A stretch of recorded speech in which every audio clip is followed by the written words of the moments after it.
Hi Tera fans, this is Tera Solo Gamer. In this video we're going to be talking about fishing.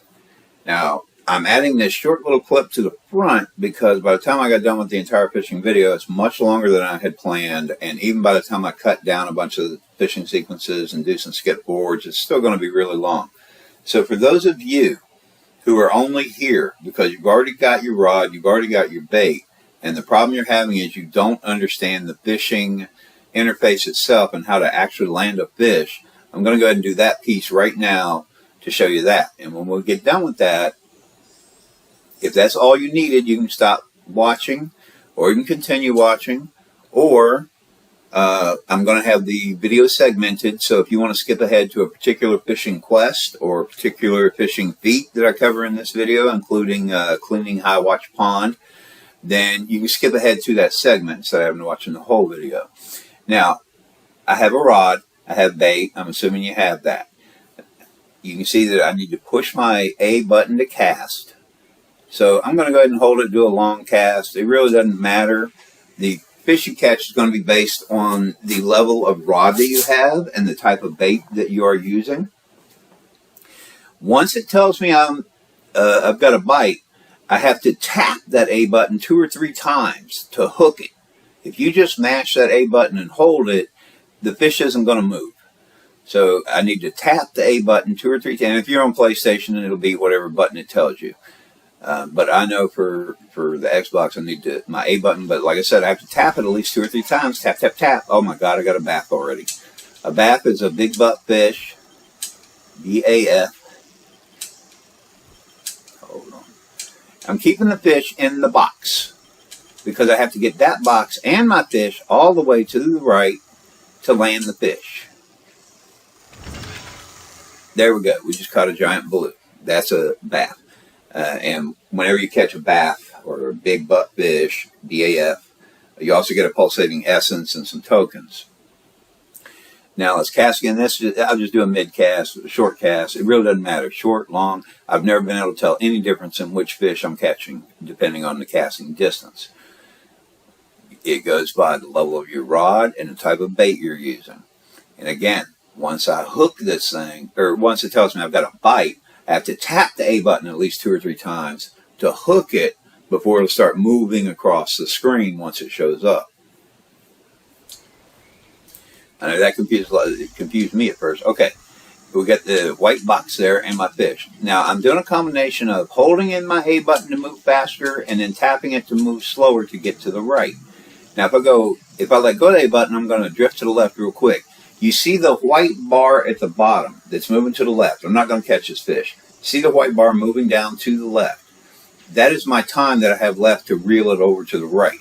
If I don't get it all the way to the right with the box in time, when that timer runs down, oh, fish got away. You can see she's crying. So be sure you catch your fish. Don't let the fish get away. If you miss the fish, you let it get away, she's going to cry. Don't make your character cry. That's just mean. Don't do that. Catch the fish. All right, now we're going to do a short cast again because I want the interface to show up again. And again, as soon as it says that something has a bite, I got to tap the A button 2 or 3 times to hook it so that it'll start moving. Then I can hold the A button in to move my fish quickly to the right. But when I'm in my box, near my box, sometimes I need to tap the A button several times in succession to go a little slower. I don't want to go too fast because if I get to the right of the box is going to start sliding left again. We'll show you here. Oh, look, I'm ahead of my box. Now it's to the left. Okay, now I'm caught up in my box. The box is following me. Oh, I let go of my A button. Look, now the box is going all the way to the left again. Now I hold the A button, go real fast. I'm too far to the right. The box isn't following me. I need to stay in that box with a combination of taps and holding the A button to get the box to follow me with my fish till I get all the way to the right, and then we land it. Okay? So that's how the interface works. And I caught a Diptorus fish. I haven't caught one before. There's my feet for it and some angler tokens. It can take a while to get your timing down. Don't feel bad. In fact, that thing where I was talking about, let's see if I can demonstrate that. Let me do a short cast. The thing where I was talking about, you have to tap that A button 2 or 3 times to start with, just to hook it to make it start moving to the right. It took me a long time on my own to figure that out. Every time it was showing that I had one, I was simply pushing the A button and holding it, waiting for something to happen. Nothing would happen. I'm like, how does this thing work? I didn't know how it worked. So if you're here because you don't know how the fishing interface works, don't feel bad. A lot of us get confused, and I see a lot of people asking a lot of these questions in the global, which is why I'm covering it and why I'm assuming a lot of you are here. Okay. Oh, man, I tapped the extra. I didn't mean to. I was going to show you what happens if you don't tap, but I automatically did it because I'm used to it. But again, drift to the left, that box goes to the left. Go too fast to the right, you'll pass the box and it stays to the left. You have to be somewhere in that box, your nose, your tail, your whole body, and move it with the same speed of the box to the far right before your timer runs out that I showed you the first time. I'm going to do one more short cast. I'm going to try to remind myself, do not tap the button, because I want to try to show you that. But again, as soon as it says that you have a bite, you want to tap the A button a few times, or if you're in PlayStation, whatever button it tells you that you're using to pull in the fish, and that'll hook it. Then you can start either holding the A button down to make your fish move faster, or tapping your button again to make it go a little slower.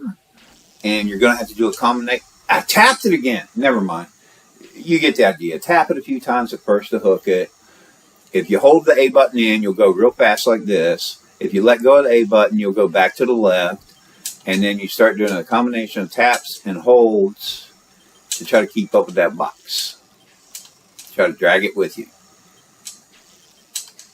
The timer's running out down at the bottom, but I was able to make it.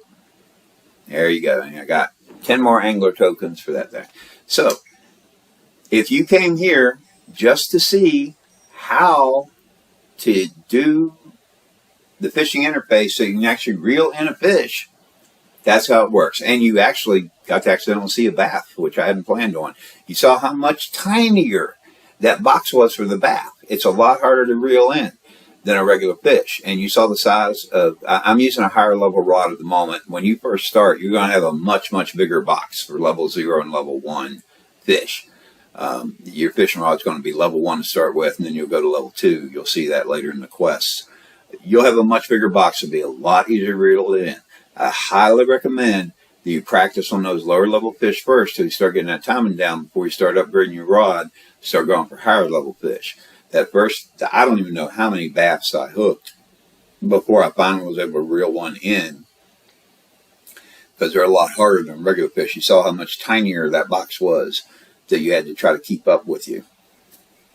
Don't feel bad at that first few baths. You try to catch, you don't catch. It takes a while to get the timing down because you do have to do a combination of holding in the A button to make it move faster, start tapping it to make it move slower. If you drift way back to the left, you're going to have to get caught up again. You go too far to the right, the box is going to slide to the left again. You've got to let off the A button to let your fish go back to the left. Like I said, you're going to have to play around with it for a while. But start with those lower level fish when your rod is still just level 1 and level 2.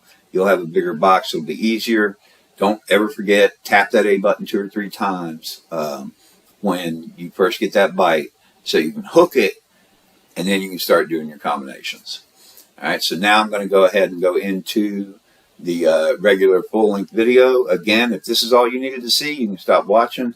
The video will be segmented, so if you want to see a particular fishing quest, you can skip ahead to it, or if you want to see a few feats that I actually cover in here, like the cleaning Highwatch Pond, which should be near the very end, you can skip ahead to it because the video will be labeled and segmented, or you can go down to the description to see what the times are for those particular segments.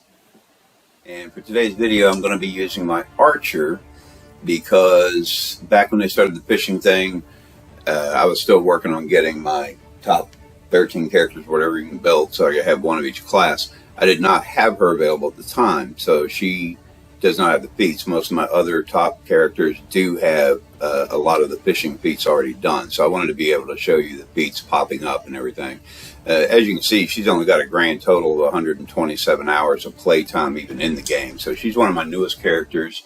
Haven't really played her a lot yet, and she seemed to be the perfect one to do for the fishing, so you can see feats as they pop up.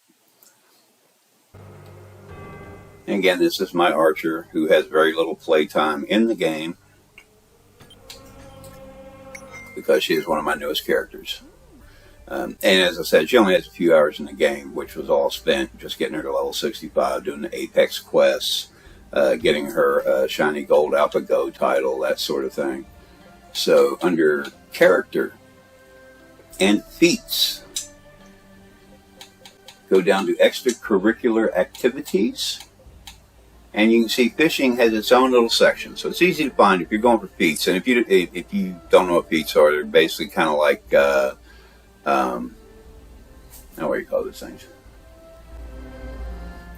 Like achievements, except they're not Xbox achievements or PlayStation, whatever you guys have. I think you call them trophies or something. These are for inside the game, and they're little challenges that people like to do so that they can get extra points for their feats. And you can see none of hers, because if I go to like gathering, you see how they're colored in. When they're grayed out like this, that means she doesn't have them. So she has none of the fishing feats. But as you can see, in your feat menu, it lists each fish that exists out there. And in each one, like say for example, electric eel there. It says right there, found in Lake Uptier's Fishery or Siren's Lake Fishery. So if you're trying to go catch a particular type of fish for whatever reason, you can always go into your feats menu, showed you how to get there, and it will tell you exactly where to go to fish for that particular type of fish. Now we'll get into fish levels later. Fish levels have to do with the level of rod you have and the type of bait you have, you know, what you can catch. This does not show you the levels of fish, but I'll show you another place you can look in a little bit. And at the end of the video, because I have tracked the daily thing for a while and I've done my own fishing, I plan on putting a chart at the end of the video that'll show you the grades of each fish, so you can always use that as a quick reference if you want. And we will get into some of the extra feats, like the first time you catch a fish, you'll get a special feat for that. Get an angler token by using an old fishing rod, then buy an advanced fishing rod. Catch 50 fish, catch 100, catch, you know, there are different ones. And I plan on doing a special one for Clean Highwatch Pond, but we'll get to that later. So that's where you find all of your different types of fish, and that is where you can look to see which fishery you need to go to catch that kind of fish. And because there are a couple things that I want to go over before we even get into the actual fishing. We already talked about rod levels. When it comes to your rods, when it comes to fishing, you're actually going to have to look at a few different places. But if you see that little fish hook looking icon up at the top, that's part of your inventory where you're going to find all your rods and all of your baits. And I intentionally have pulled a bunch of stuff out of my bank to make the video a little easier, so I'm not going back and forth to the bank all the time. But in Tera Console, you have two different types of rods. You have the Xermetal rod. This particular one is level 6. Let's go to level 1. And as you can see, the Xermetal rod increases your chance to catch a high-grade fish, and it's low ones, it's 3%. As you go up in levels, it'll get bigger. And it decreases your manual fishing wait time by 1.5%. And you can see at level 1, you can catch a grade 1 to 3 fish. And get them from the angler token vendor. And it tells you must have at least one piece of bait fish. So if you're trying to fish, but you have no bait in your inventory, you're not going to be able to fish. You have to have bait as well as the rod. And that is Xermetal rods. Those always increase your chance for a high grade fish. So if you're trying to get higher grade fish, like in this case, you're trying to get as many grade 3 fish as possible, you want a Xermetal. But then you also have your ash sapling rod. And you'll see it increases the chance to catch a big fish, big A fish, I'm not going to say it. When you see the acronym BAF, or BAF in Tera, that's referring to a big something fish right there, a big butt fish. but it starts with the letter A instead of B for bud. And that one will also decrease your waiting time. And again, because it's level 1, it's grade 1 to 3 fish. And again, you have to have at least one piece of bait to be able to fish. So the ash, if you're mostly focused on catching bass or BAS, just like a BAM, except instead of a big whatever monster, it's a big whatever fish. So if you're trying to catch bass, you want to get an ash sapling rod. If you're trying to catch higher grade fish, you want to get a Xermetal rod. Now, once we get into it, we'll see bait 1, which is the first kind of bait you're probably going to have, and you'll see bait 2. That's just a higher grade of that kind of bait. But there's also rainbow bait. Rainbow bait drops from a lot of the events. I have so many rainbow baits in my bank just from all these events that drop it. You'll get a lot. But if you are out of bait, and rainbow bait is a fairly high grade bait. You'll catch some high grade fish with it. You'll catch some bass with it. And if you want to purchase rainbow baits,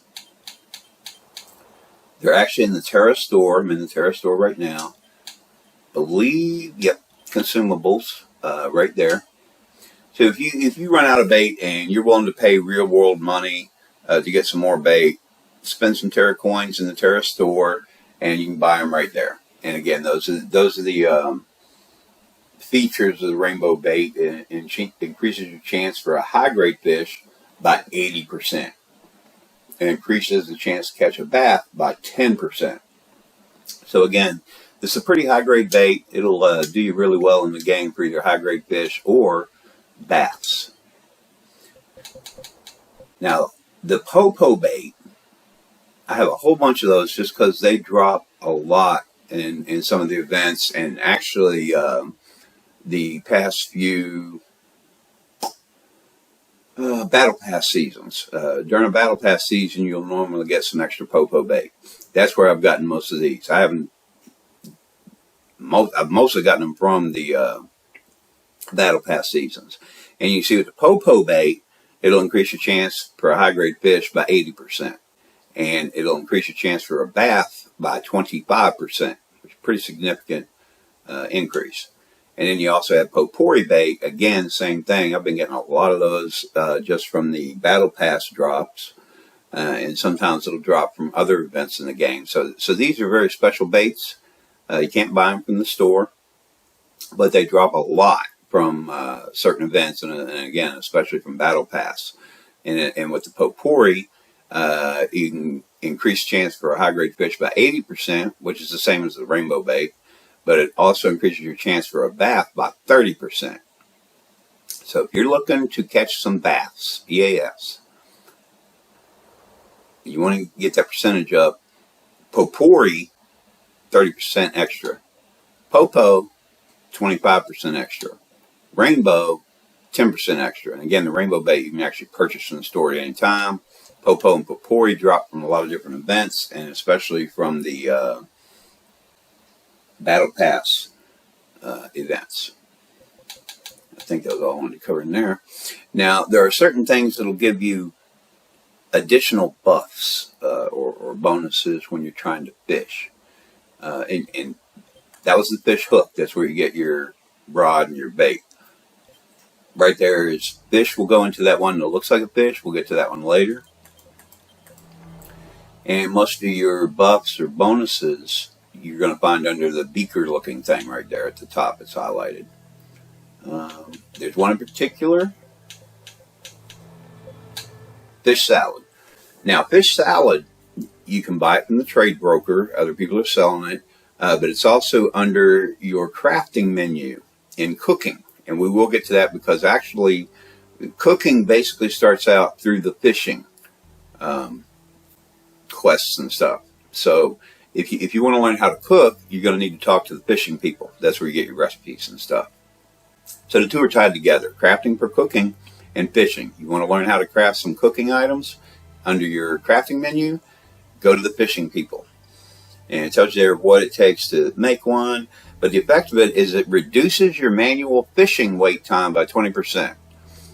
and it reduces your fishing difficulty by 30%. That is extremely useful, especially if you're trying to catch as many bass as you can. I'm telling you right now, when I'm going fishing and I'm trying to shoot for some bass or even high-grade fish, I always eat a fish salad first, because reducing that fishing difficulty by 30% makes a significant difference in actually landing a fish once you've hooked it.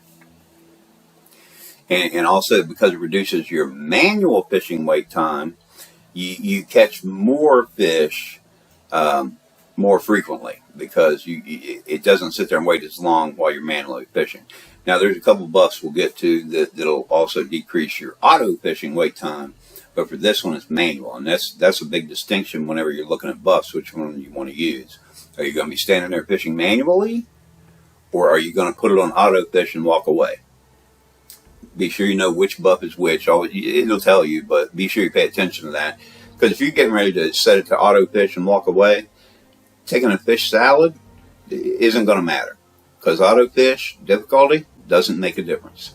And the wait time on this one is for manual, so it doesn't cut down your wait time for an auto fish. So you'll waste a fish salad if you eat it, then go straight into auto fishing and walk away. So bear those things in mind.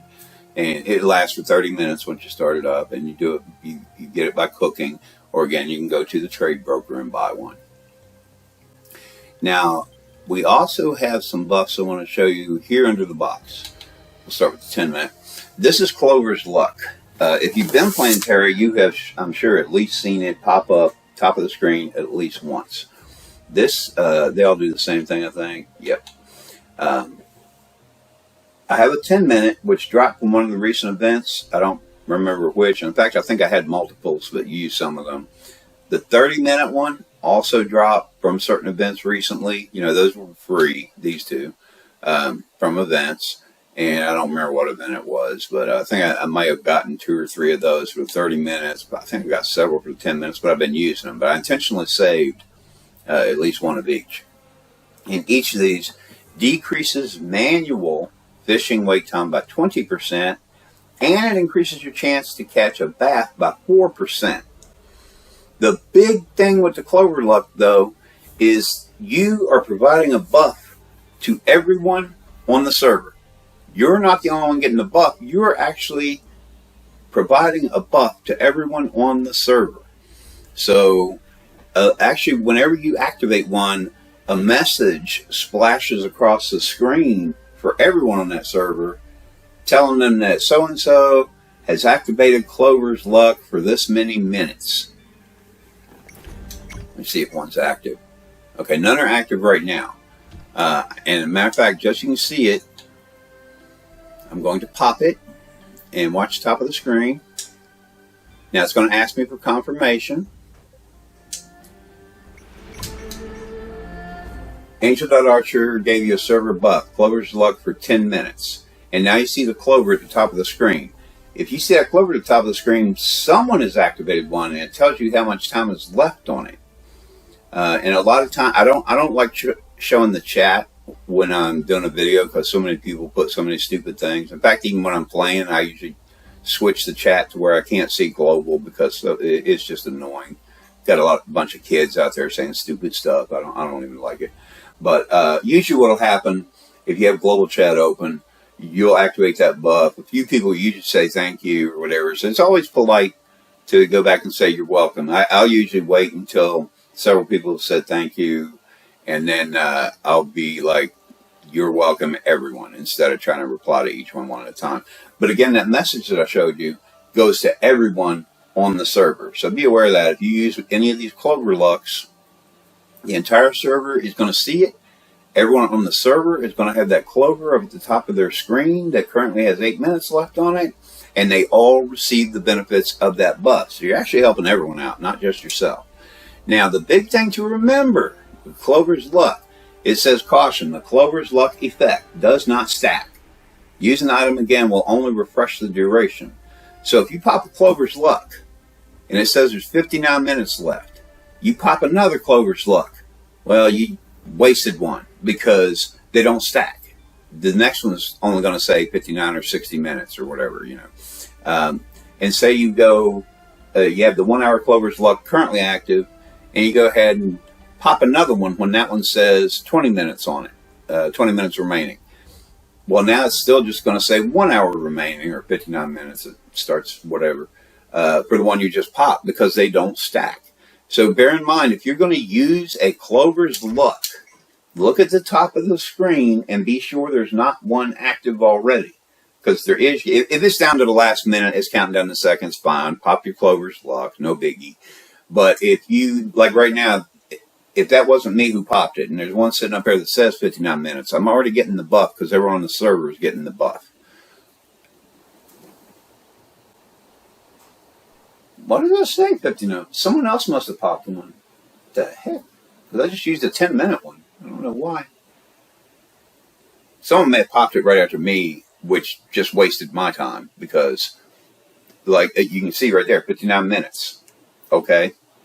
I think someone popped one after I popped my 10-minute one. I didn't use the 1 hour. No, I didn't use the 1 hour. Okay. But again, you can see it.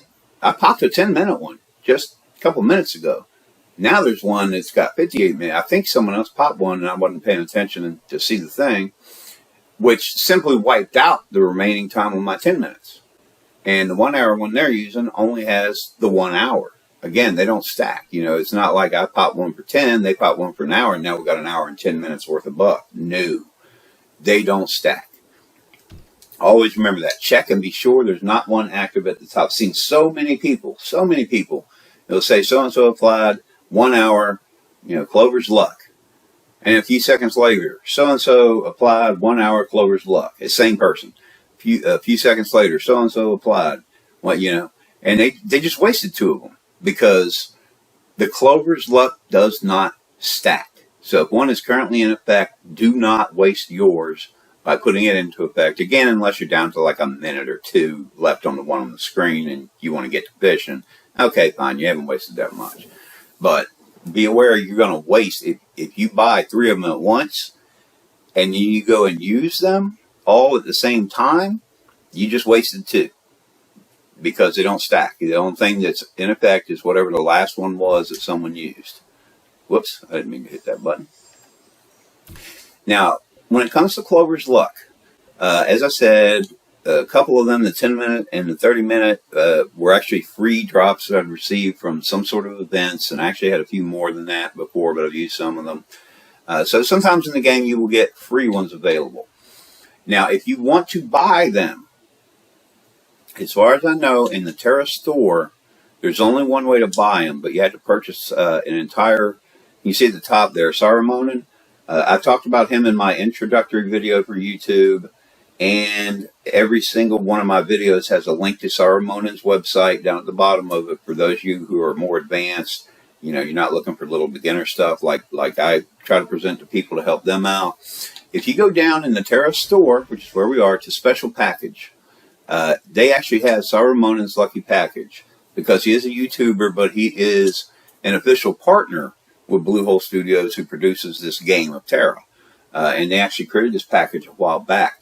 3 of my characters have already bought the package for other reasons, but you can see the Clover's Luck comes with it. And I'll cover it real quick here. Sarumanin's title, you get a Elite Gold for 14 days, you get the Megasis, you get a Style Item Liberation Scroll, you get a Shape Changer for Grow, and you get a Twin Soul Loot Box. Those last 3 things I really don't care about. But I'll go ahead and show you the package. If you look down there, it actually tells you get the Megasis, which gives you an extra 1% hit point and mana points when you're riding it. Elite Status Gold for 14 days, Style Item Liberation Scroll, Shape Changer Grow. And then you get Clover's Luck for 1 hour, 3 times.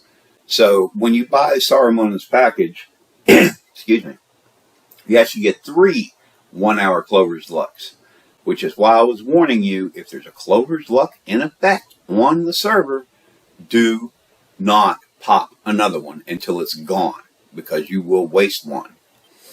Okay, actually, I'm going to go ahead. 3 of my characters already have his special package, and I'll show you why I originally bought it for 3 of my characters. Now, I bought something in the Tera store. Again, if you're new to the game, I've mentioned this in other videos. Anytime you buy anything in the Tera store, it goes straight to item claim right there. You see that red N thing? That means there's something there for me to pick up. It does not go straight to your inventory. A lot of people will be like, hey, I bought this. It's not in my inventory. What happened? If you buy something from Tera's store, go into item claim to pick it up. And I just bought this whole package with my Archer. Because it's still sitting in the item claim, I could actually switch over to my Reaper and pick it up on my Reaper character. The item claim is sort of like a bank for items that you have bought from the Tera store but not yet picked up. If it's still sitting in item claim, you can go to any character and pick up that item. It doesn't have to be picked up by this particular character. But, you know, I bought it for her. I'm going to go ahead and claim the item. Confirm you want to use it. Yippee-ki-yay, we have our package. And a couple things that are not actually associated with fishing, I'm going to show you just because we're buying the package anyway. My first 3 characters who bought this package, it was before I had any shiny gold titles. Now I have 13, out of my 13 top characters, 11 have shiny gold titles. I've still got 2 more to go. I'm going to get them their shiny gold titles. Just so the top 13, 1 of each class, are all kind of matching, you know. You get Sarumonan's title. I'm going to activate that. And you get the Flying Skill Megasis, which gives you an extra 1% for your HP and MP whenever you're riding it. So I'm going to go ahead and activate that. And I already have Elite Status Gold. I'm going to go ahead and activate that because all that will do is add another 14 days. Twin Soul Loot Box, Metamorphic Emblems, and you might get whatever. I don't know. Let me pop those real quick. And Elnu's tier. I love Elnu's tier. I do a lot of crafting. In my video for getting to life level 60 very quickly to get the Loose Cannon shiny gold title, I talk about the Elnu's tiers and some of the other things that increase your thing. But the thing with the Sarumonan's title, which we popped, that's, whoops. Hey guys, it's.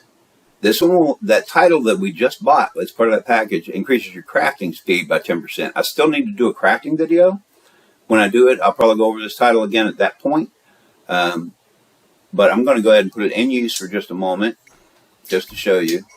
It gives you a shiny blue, hey guys, it's Angel.Archer in my case. It'll put your name there. Because at the beginning of all of his videos, Sarumonan says, hey guys, it's Saru. So when they created this special title for his special package, it gives you shiny. So the reason I bought it for my first 3 characters, the whole package, was I didn't have a shiny gold title, and I didn't even know it was possible to get a shiny gold title without doing multiplayer dungeons. As a solo player, I don't do multiplayer dungeons. If I did do multiplayer dungeons, then I'd have to change my YouTube name because I'll no longer be a solo gamer. You know, I have no interest in doing something where I have to rely on 4 other people. I do everything on my own in games, you know. So that's that. And the other thing I'll show you is under skills. Riding, I already talked about the Megasis. I'm going to go ahead and activate that. You will get the Megasis, which is really pretty. And again, it gives you an extra 1%. And it is a flying mount. You can go fly around the world of Tera going, whee! If you want to. And, okay. Alright, so that's that. But the main thing that we bought, for the purposes of this video, was now, you saw I had a Clover's Luck for an hour. I used to have just 1. Now I have 4. Because it includes 3 of those Clover's Luck with the purchase of that entire Sarumonan's packet. And again, his links at the bottom in the description of every one of my videos, just so that people can go there if they want to see his videos. So it will also be in the description of this video if you want to go check out Sarumonan's stuff. But again, the Sarumonan's package is available in the Tera store, and you saw all the cool things you can get with it. Because actually, that Megasis is a cool flying steed, and like I said on my characters, when I originally had no idea how easy it was to get gold titles, and I've shown you how to easily get your own gold titles in one video for level 60 life to get the Loose Cannon title, which in my experience is by far the quickest and easiest one to get. I typically, if I focus on one character, I'll get the gold title for that one in a weekend if we have an enchanting event going on. And I actually show in that video where for 3 or 5 days, while there was an enchanting event for Stormcry going on, I actually got 3 of my characters at the same time to level 60 Luke's Cannon. Quickest and easiest one to do. But then there's also the gold title for level 60 Hunting, which is quite a bit of a grind, but I show in that video for level 60 Hunting, or for the Alpha Go title, how I do it, and then I show you the XP calculation methods where you can figure out what the best way is for you to do it. But none of that really has anything to do with fish. I'm just rambling now. I never have a script when I do these videos. I just start talking, okay? And sometimes I just keep talking. But again, if you don't plan on going for a gold title, but you'd like something catchy and shiny, there you go. Grab Saruman in this package from the Tera store, and you have the shiny blue title, which is actually pretty cool. Now I'm going to go back to, and we'll get to more titles later, because as we go through the fishing quests, we should pick up a couple of titles. Now, some of you may have been here before, and why is someone in my shot? Some of you may have been here before, and you may recall when they first came out with the fishing thing, maybe a year ago or so, a little more than a year. They didn't used to have the fishing stuff, and it was added.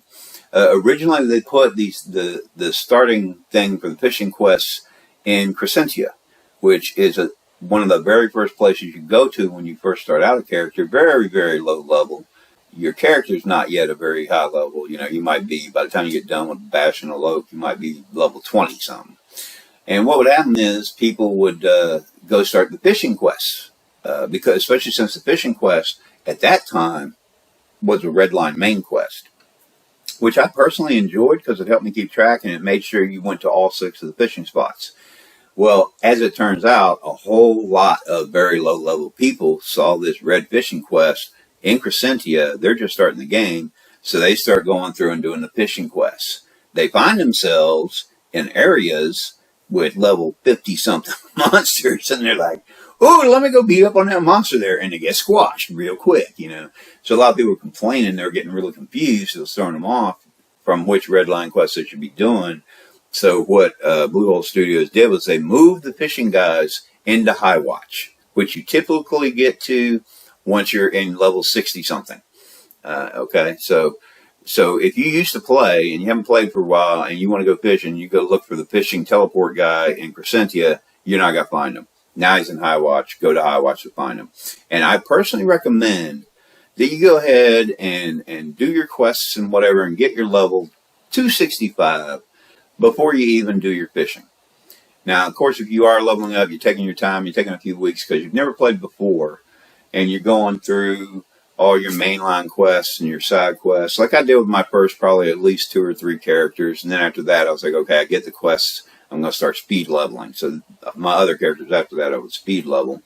But if you've never played Tera before, I personally strongly recommend you go through the entire quest process, at least the red line main quests, and if you can also do the yellow side quests, do it. Enjoy the whole game, explore everywhere. But I recommend, you know, if you hadn't been in you're level 20-something, level 30-something, you run across one of the fishing spots, you want to start some fishing, go ahead, it's up to you. But I personally recommend you wait till you're level 65 to even start with the fishing. You know, again, it doesn't really matter. But if you want to do the quests, you will have to get to Highwatch, which, if you have elite status, you can always just teleport there, even if you're like level 1, you know, because I've done it before just for grins and giggles. Okay, so we are in Highwatch. If you look in the upper right corner of my map, you can see which part of the map. See that little rotating triangle thing, and I got my little blue triangle. You can see which spot I'm at in Highwatch. Most of you who have played before are, of course, familiar with the merchants and things over here. And down there is our crafting area. We're sort of on the lower part of Highwatch. And over that way, up that incline, is the big teleportal that was broken and you fixed during a quest. Someone is in my shot, so I'm going to go to the next one before I get to some of these. These are the fishing guys right here. They're next to some of the Vanguard guys. If you played before, you remember the Vanguard guys over there. So to begin the fishing quests, because they are now yellow secondary quests, I'm going to talk to Waning here. Hi, Waning. And the quest is called Let's Go Fishing. And he asks if I'm interested, and he shows me what rewards I'll get if I do his quest, and I'm going to accept it. Because if I don't accept the quest, it's going to be a real short video. Well, it's already long from all my rambling, but you get the idea. So now I have the little yellow question mark to continue with my little quest. And beginners are always welcome. And now I say, let's try it.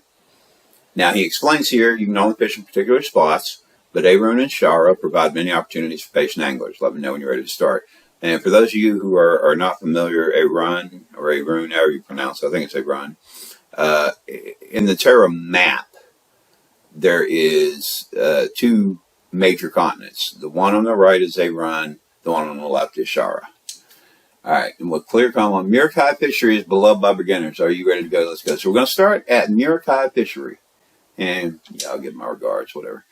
So he's sending me off to Murikai Fishery, which if you're going through the quest first, that's where you're going to go. Here we are. There's Murikai Lake.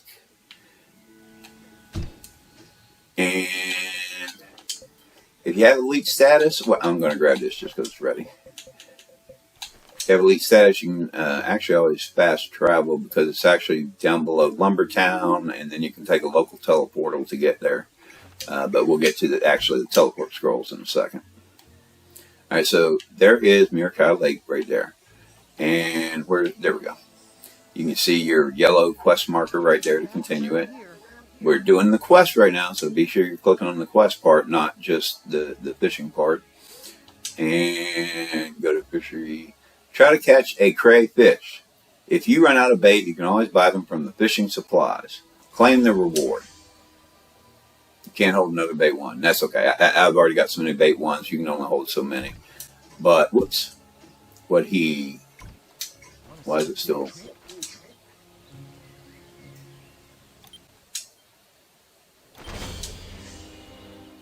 It's not going to let me progress unless I destroy some of my bait ones. Sorry about that. I did not realize that having too many bait ones was going to mess me up. See, I even explained to you guys where to find it. Now I don't know where to find it. The fishing hook is your bait and your rods. Okay, bait one. I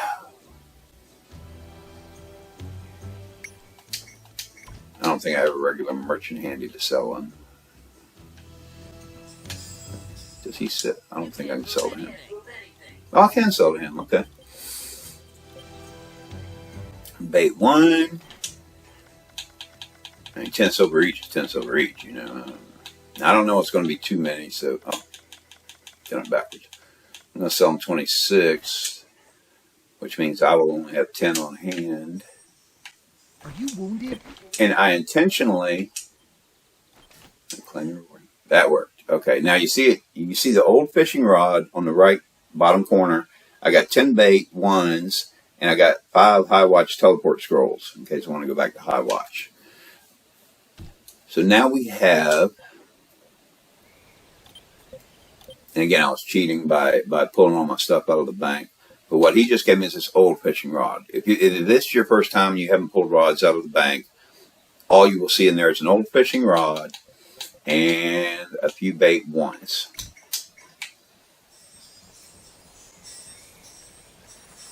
Now we're going to start getting to actual fishing. Okay, now, whenever you get near a body of water where you are allowed to fish, and it's going to be one of the 6 fishing spots is what it is, you see, as soon as I get near the water, it shows me to press my A button to go fishing. Now, if you're on PlayStation, it'll be a different button, but it will tell you what button to use. And you can see it right there over my character's body. Press the A button to start fishing. So press the A button once. Now I have that little curvy thing with 4 bars on it right next to the right side of my character, and there's an A button. That is my casting distance. When I cast out my bait, I can do a short cast, you know, like this. But now I'm going to stop fishing, or I can do a really long cast like this. So it throws out deeper in the water. I can do a medium kind of cast like this. In my personal experience, doing short casts or long casts, I've never been able to see a difference in which fish I catch. The fish I catch seems to be directly related only to my rod and my bait. That distance doesn't matter. The distance will sometimes matter if you're in a particular place where there's not a lot of space to cast. So if you try doing a long cast, it'll tell you you're outside of the range. Or if you're not quite close enough to the water, or there's some kind of rock in the way or something, you might try a short cast and it'll tell you that you're out of range. But then when you do the long cast, it'll work. Okay, so to me personally, I've never found a difference in casting as far as the level of fish that I catch. It seems to be directly related only to the rod and the bait. Now at the bottom of the screen, you will see 3 little icons. One of them is an X, which is for bait. So I'm going to push my X button and hold it. Right now it's selected to rainbow bait, 200. Bait 1, bait 2, Popori bait, Popo bait, because I have all that stuff in my inventory at the moment. I can select whichever bait I want to fish with. Now, because we're doing the quest, and the quest is supposed to be bait 1, I'm going to do bait 1. Now, the Y button, and of course, I use X for Xbox. PlayStation will give you a different button. The one in the middle is my fishing rod. For Xbox, I press and hold the Y button. And again, on PlayStation, it'll tell you what button. Then I got my Xermetal, Xermetal. Oh, there's the old fishing rod. Because we're doing this quest, I'm going to use the old fishing rod because that's what he told me to use. Now, the third icon is for me to hit the B button or whatever button it's going to tell you on PlayStation. If I hit B, that takes me out of the fishing menu. Now I'm just back to exploring and running around and leaving and doing whatever. But if I go into fishing mode and I'm trying to make her move right now with my joystick, on my left joystick, you see that message pops up. You cannot move while in fishing mode. Okay, so if you're in fishing mode, you're not going to go anywhere. You're just fishing. So if you plan on leaving, don't forget you have to exit fishing mode. If you're standing there, why can't I go anywhere? Hit your B button, Xbox, whatever button it tells you PlayStation, and then you'll be back into your regular mode where you can run around and go exploring and so forth and such what. Okay. Now, my goal was to catch something. I don't even remember what he said to catch now. I'm going to do a long cast just for the heck of it, grins and giggles, And now we wait. Catch yourself a level 1 fish for whatever reason.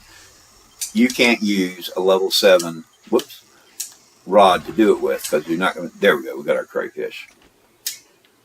And when it comes to the rods, you do not gain fishing experience as a character. Your rod gains fishing experience. It's just like any of your other equipment. And you'll see it later because when you get to higher levels of rods, it takes a lot of fishing to get to the amount of angler tokens you're going to need to upgrade that thing. So if you got multiple, like, say you got 13 characters that you're focused on all of them at the same time like I am, and once you get that rod up to level 8, you're not going to want to start over and work your way up to level 8 for all 13 of them characters. I'm telling you, that'd take forever. I'm not even level 8 yet on my rod, but like when it would go to level 2, I would pass it around to the other characters. Again, my archer here is so new, she didn't even exist at the time I was doing this, back when the fishing first came out. That's why I'm using her for this video, because she doesn't have any of the feats yet. But you get it up to level 2, pass it to each of your characters, and let them go fish all 6 fishing spots so that they can get all those feats, if you want them to have the feats. Again, if you just got some extra characters that they're just there for whatever, you're not planning on getting the feats for them, then, that's up to you. Don't worry about that. But, again, on mine, I want them to, my top 13 characters at least. All the ones after that, I don't even care. I don't bother with fishing with them. So, again, if you get that rod on one character to too high of a level, and you haven't even started getting the feats for the other character to catching all these fish, then you're going to be beyond the point of no return. You're going to have to start over with another rod, and that's going to cost you a whole lot of enchanting. So again, multiple characters, you actually want each of them to have all the feats for all the fish. Every time you upgrade your rod one time, pass it to each of those characters and let them go to all 6 fishing spots so that they can also go ahead and get the feats if you want them to have the feats. That will make it much easier for you in the long run. Okay, so he told us go catch a crayfish. We caught a crayfish. We're awesome. Look at us. And now I can go back to him, and we're back on the quest. Remember, you're not going into the token shop. You're actually pushing the quest thing. And we're done with this quest. You've got pure talent. Do I? Okay, fish are graded 0 to 10. This is what he's telling us. To catch higher grade fishes, you'll need upgraded fishing rods. Here's one of my spares to get you started. And you can get better fishing rods by exchanging angler tokens with angling token vendors like myself. You can also upgrade your favorite rods as well. Remember, the better the rod, the better the fish. Not to mention better money, of course. We'll get into the selling later when we get to that point of the thing. Okay. Now he gave us a few angler tokens and a little bit of money. Did he give us another rod? I don't know. Let me look real quick.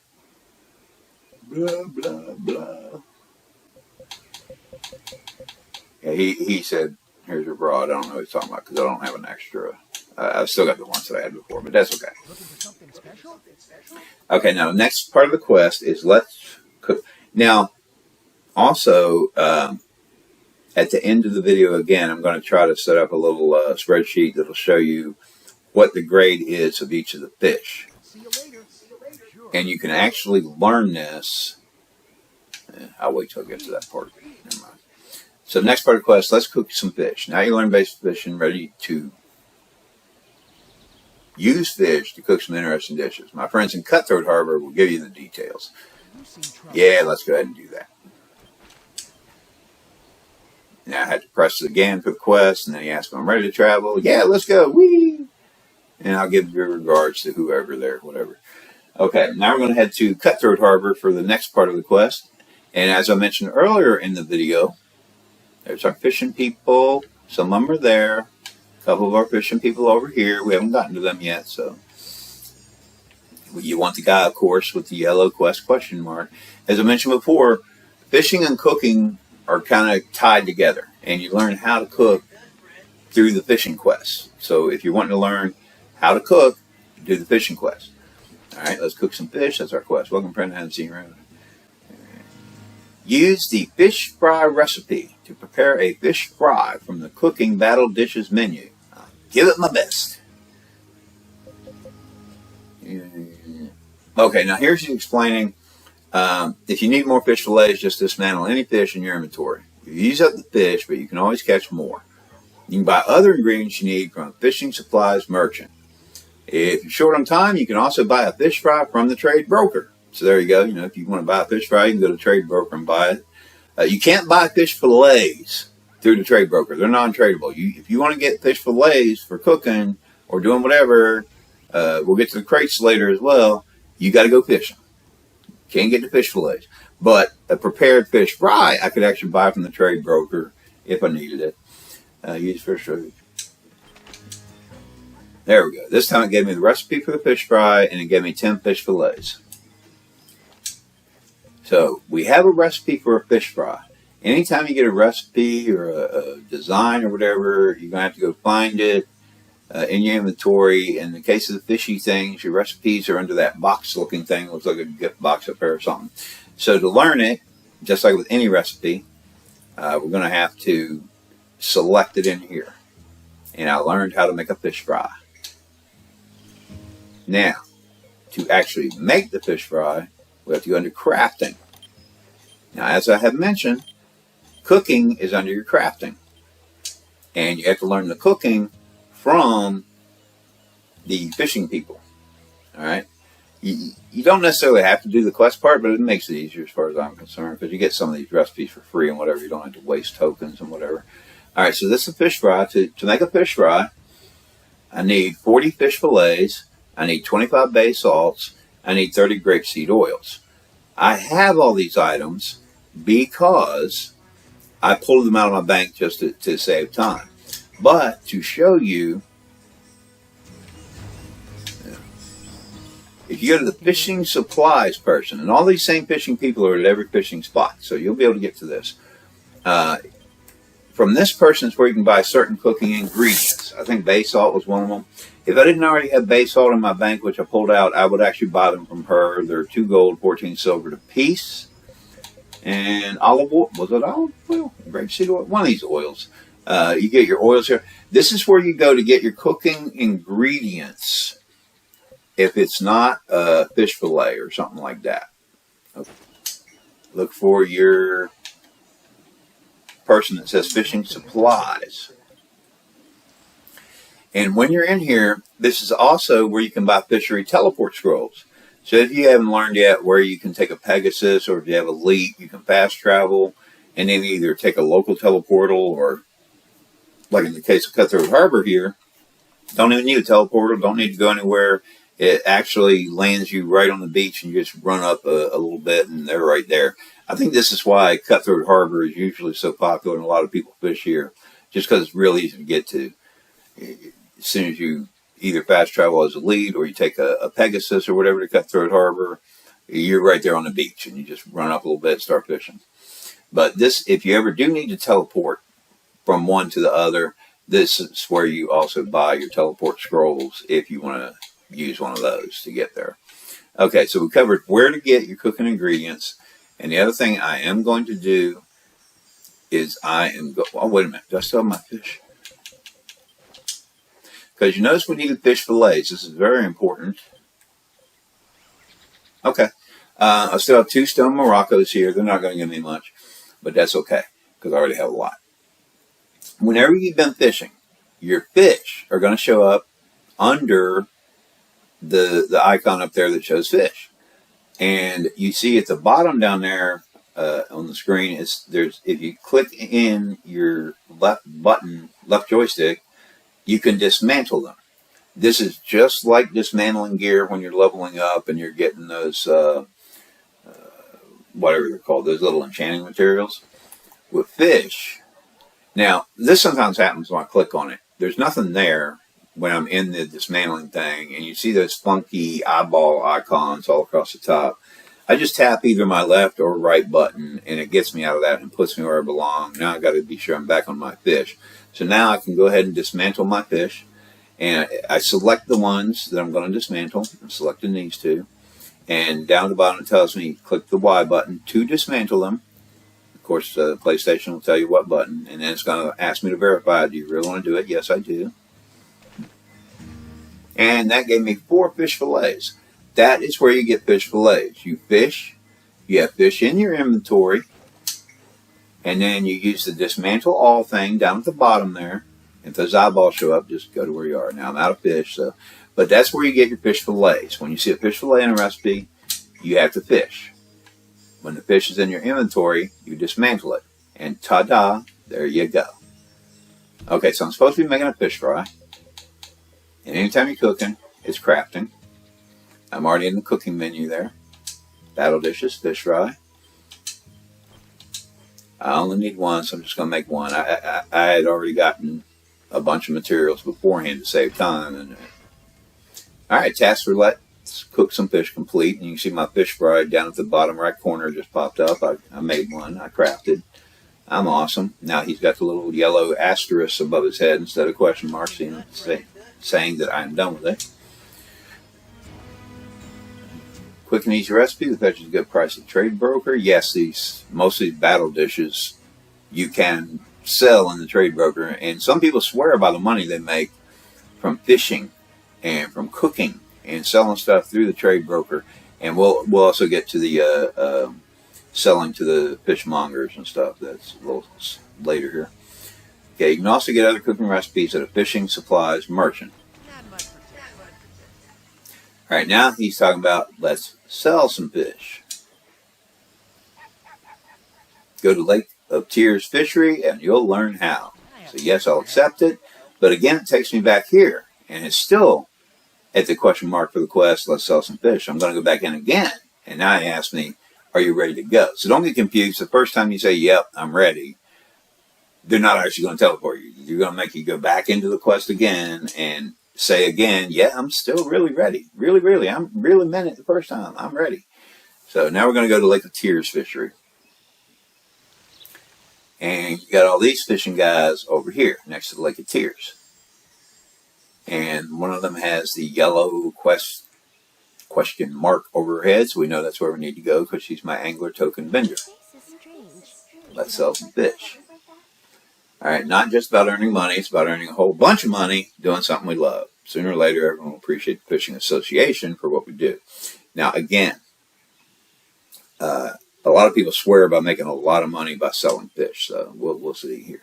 Well, I'm not going to do a lot of selling, but we will be seeing how we can make money, though. You can always sell the fish you catch for money, but if you package them together in a fish crate, they'll stay fresh longer and command a higher price.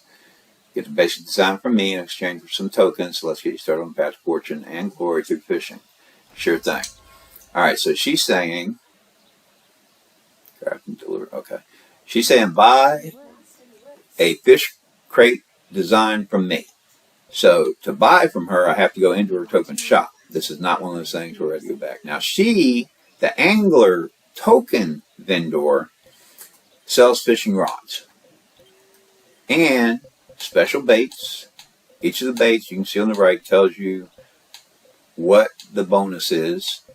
Basically, the higher level you go, the higher chance you get to catch high-grade fish. Now, if you buy angleworms from here, you have to use your fishing tokens. Personally, I try not to use any of my fishing tokens for anything other than upgrading my rod. Now, once you've got it up to level 8, sure, do whatever you want. But I personally try to keep it to a minimum. Now, we have bait designs. We'll get into that, I think, in a little bit. And we have fish crate. She wants me to learn how to make a fish crate one, so I'm going to go ahead and spend 10 of my angler tokens to do that. Of course, the higher level crate you learn how to make, the more tokens it's going to cost you, which, like I said, right now I'm trying to save tokens for nothing but upgrading rods. Alright, so I bought it from her, and again, anytime you get a new design or a recipe or whatever, you have to learn it. You have the design, but you first have to learn it. So go into your inventory under the box looking thing, click on it. Now I've learned it. And then you would go into crafting. And now the weird thing is, we're doing the fishing quest. When you learn how to cook things in your crafting, it's under cooking. To make the fish crates, you have to go under smelting. Two different things. So go to smelting to fish crates. And I already have stuff to make a bunch of these. But I'm going to make, I think I need 2. Let me make 2. And again, we had to get, the design for fish crate 1 first. Now we can go ahead and apply it. And I already have Kabbalah ore and plain stone and fish fillets in my inventory. If this is your first time playing, you don't have a bunch in your inventory, you'll run around and gather plain stone and then go gather Kabbalah ore. In my gathering video, I show you where to figure out where to find any type of gathering material that you go to gather. It'll tell you exactly where to go. So check out the gathering video if you don't know anything about gathering. Or you can often find those items, the plain stone and the Kabbalah ore, in the trade broker if you have some gold and you want to purchase them. But again, the fish fillets, you simply have to fish, and then you have to dismantle your fish, like I showed you a little bit ago. All right, now, what is it she wants me to do? Okay, well done. I've crafted at least 1 fish crate 1. Now it's time to make your first delivery. You can sell fish crates to Association Fishmongers at any fishery or major city. Like Jen over there. It looks like he's eager to talk to you. I'm sure he's all kind of eager to talk to me, because I'm awesome. Alright, so I'm going to the... You look lost in the woods. Okay, he's got the little yellow quest. I was getting confused about which... What did you say? Okay. Some say that merchants are good for nothing. Okay. So you're showing off a fish crate. Would you be willing to sell it to me? Since it's our first deal, I'll open a special delivery shop just for you. I'm doing the quest right now for the first time for this character. He talks about a special delivery shop. Now, my next task is to complete my delivery. And you see right now it says Jen's special shop because I'm doing the quest. It will be different when you get to the regular shop. This is open just for the quest. And you see down at the bottom, it says number delivered daily, 3 out of 3. I can't remember. I think you get more that you can deliver when you're in the regular shop. And because it's a special one, we don't have as many available. But the good thing about this is later, when we get to the regular shop, we'll still have all of them available that we should have normally on a daily basis. This is while we're doing the quest. So right now, it's only going to let me deliver 3. But you see the number down at the bottom, number delivered daily, 3 out of 3. That's a bit deceptive because I have actually delivered 0. But the number on the right, the 3 on the right, tells me 3 is the max I can deliver today. But this is a special shop. We'll get to the other one later. The number on the left actually tells me how many are still available that I can sell to him. Okay? So if you look at that, don't get confused and think, oh man, I already sold all of them that I can sell today? No. You actually have 3 available that you can sell to the special shop, which we'll get to that in a second. And you see he's going to offer us 1,800 gold for each of our little fish crates. Let me start. You see, it already maxed out at 3. It's not going to. But let me sell 1. Now you see how at the bottom, and now I got a feat for Monger because I sold my first fish crate. You know, get a feat for that. Now you see the number delivered daily now says 2 out of 3. That doesn't actually mean I delivered 2 out of 3. It actually means I still have 2 available that I can sell out of a maximum of 3. It's weird how they did the numbering. And again, I'll sell 1. I can now sell him 1 more out of 3. And it's actually 600 apiece. I'm sorry. Earlier when it was saying 800, that would have been for all 3 if I sold them all at once. But I wanted to show you the number system on there so you don't get confused, because every day when it resets, it looks like you've already delivered all of them that you're allowed to deliver for the day. But it's actually the opposite. That number on the left, instead of being a fraction of what you have sold, it's actually a fraction of how many are still available that you can sell to him. So let's go all 3, ta-da. Because that would have come. Now I can go out of here, and now he has a little yellow marker dealie above his head. It means I got another quest. Well, I'm continuing the same quest. If it's an exclamation point, for those of you who don't know, that's the start of a new quest. If it's a question mark, that's the continuation of a quest you're already working on. If it's an asterisk, that's the end of the quest that you're working on. Okay? Because again, my videos are designed for people who are either brand new to gaming, new to Tera, whatever, so I just want to make sure everyone understands. There's only so many orders I can fill a day, so be sure and deliver your most valuable items first. Got it. Okay, so now we've done the quest piece for him.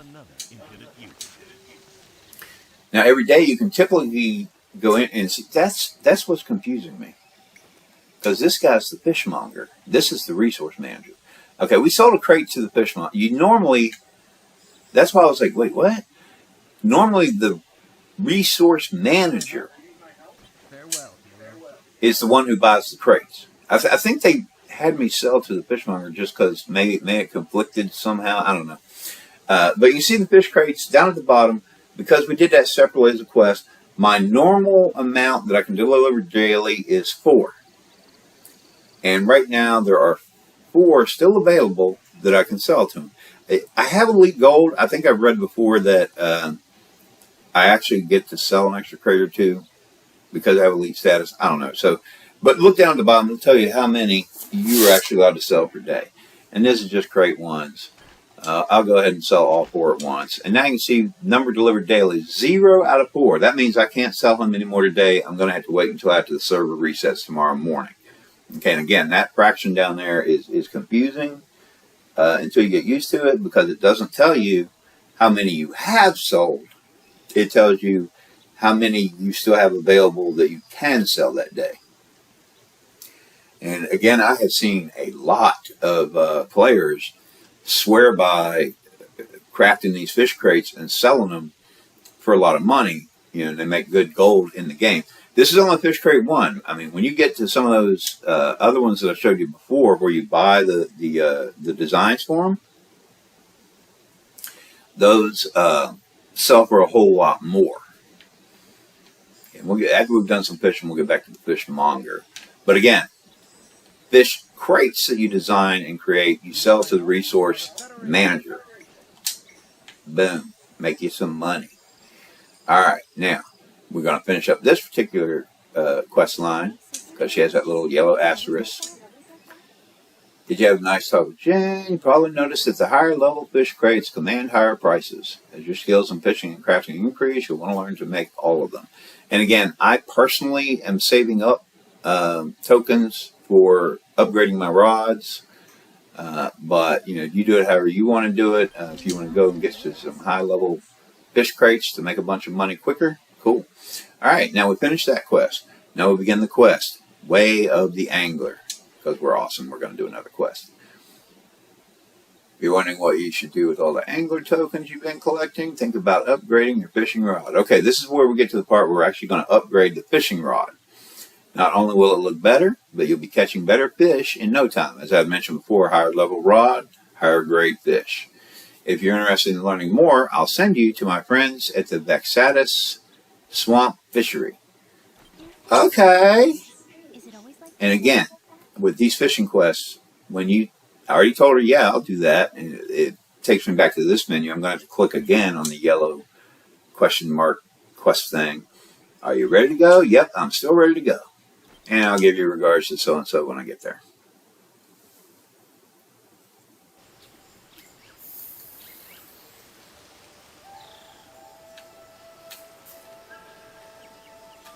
Okay, now this is the Vexatus Swamp. Is that what it's called? I forget.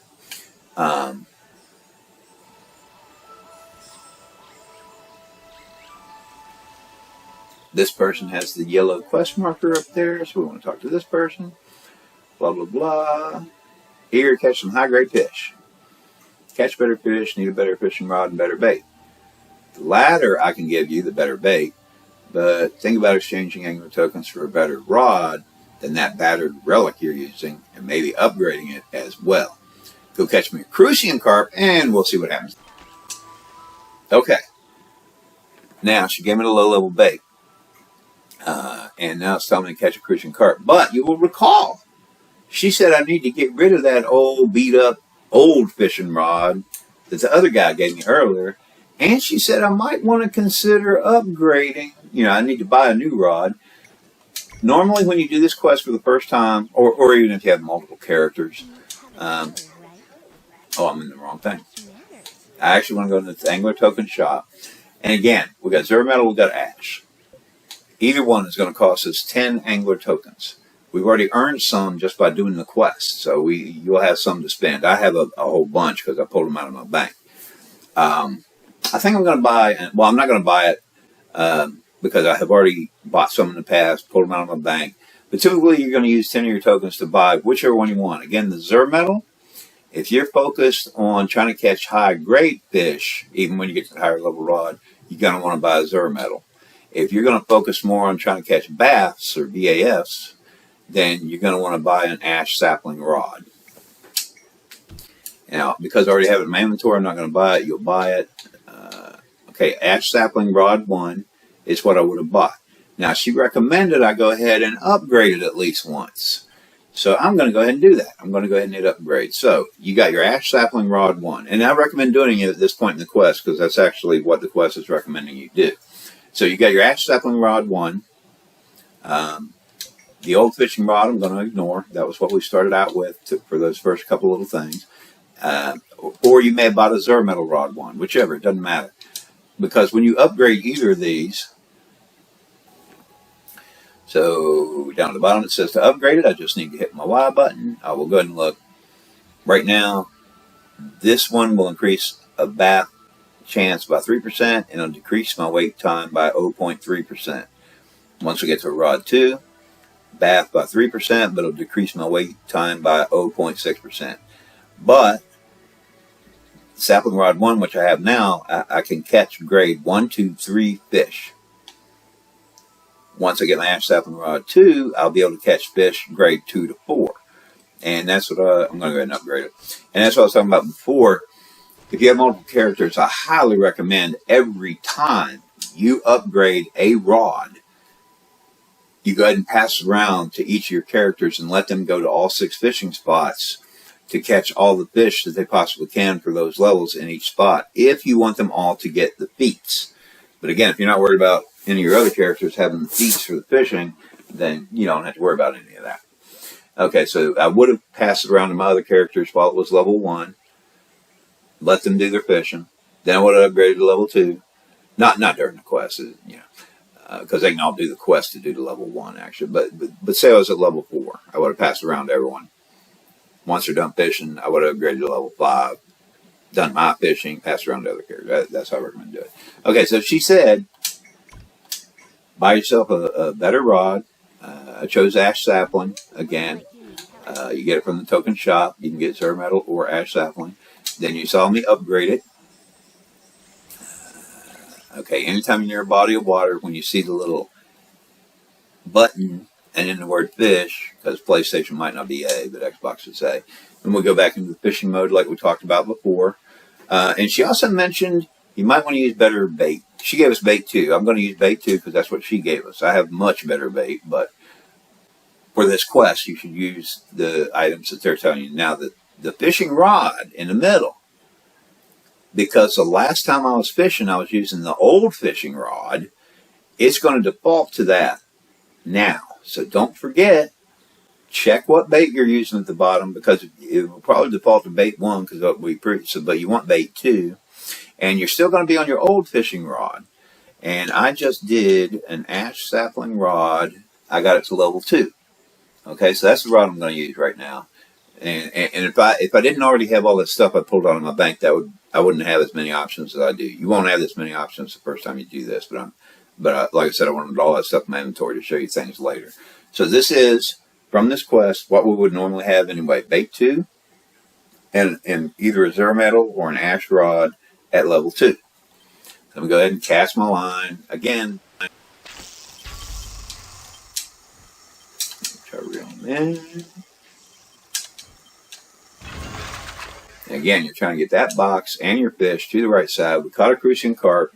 That gave us 2 angler tokens, and we got our crucian carp feet down there for catching our first crucian carp ever in the game. So now that I caught the fish she wants me to catch, I can go see her. It's the end of the Way of the Angler quest. Here you go. Now I've got the basics. I've seen the benefits of upgrading the rod. And one last thing I need to know, in each fishery there are enormous fish called bass. That's short for big, what we said earlier, fish. Well, we didn't say it, but something those clever Federation types were keen to call them. As long as you're willing to fight for them, you can catch one. But you'll need a fully upgraded fishing rod and some expensive bait if you want a fighting chance. You should try it someday. I will. Numbers growing every day. If you have some time, visit all the fisheries and ask around for work. I heard a motivated angler can make some serious bank. And again, some people swear by fishing. And I went up fishing. You see at the right, Fishing Association recruit, feat, and special emote, greetings from an angler or something. And I want to see, because there's actually a couple titles you can get. Let me see. Whoops, I was already in titles. Blah, blah, blah. But I think the person we'll get is not going to be. There we go. Fishing Association recruit. You know, if I want to, I can be all fancy, put on my Fishing Association recruit. I don't think I got the other one yet, did I? No, I didn't. Okay. That'll come later. And now you see I have a cool little Fishing Association recruit. It doesn't do anything, but it's a pretty little title to have if you want that title. Okay, now here's the part, because I'm used to the way it used to be set up as a Redline quest, where it took you to every single fishing spot and you knew exactly where to go to do certain things. Now, one of the easiest ways to keep track of where you have or have not been the first time you're doing this for the quests and to get some of your super weird special feats. Cutthroat Harbor. We know we've been to Mirakai. We know we've been to Cutthroat Harbor. We know we've been to Lake of Tears. We're in Vixatus right now. We've not yet been to Celsian, so I'm going to grab a scroll. And we've not yet been to Serena, so I'm going to grab a skull. And let me check just in case. No, there's no fishing ones there. What is this? Oh, okay. Go grab your emote thing. And because we got a feed and a life level. And I'm going to go ahead and just get it out of my inventory. Special ingredients from an angler. For those of you who do use the emotes, you get the greetings from an angler. Now I'm going to go, because we're still at Vixatus Swamp, I'm going to go the wrong way first. I need to zoom out because it doesn't look right to me.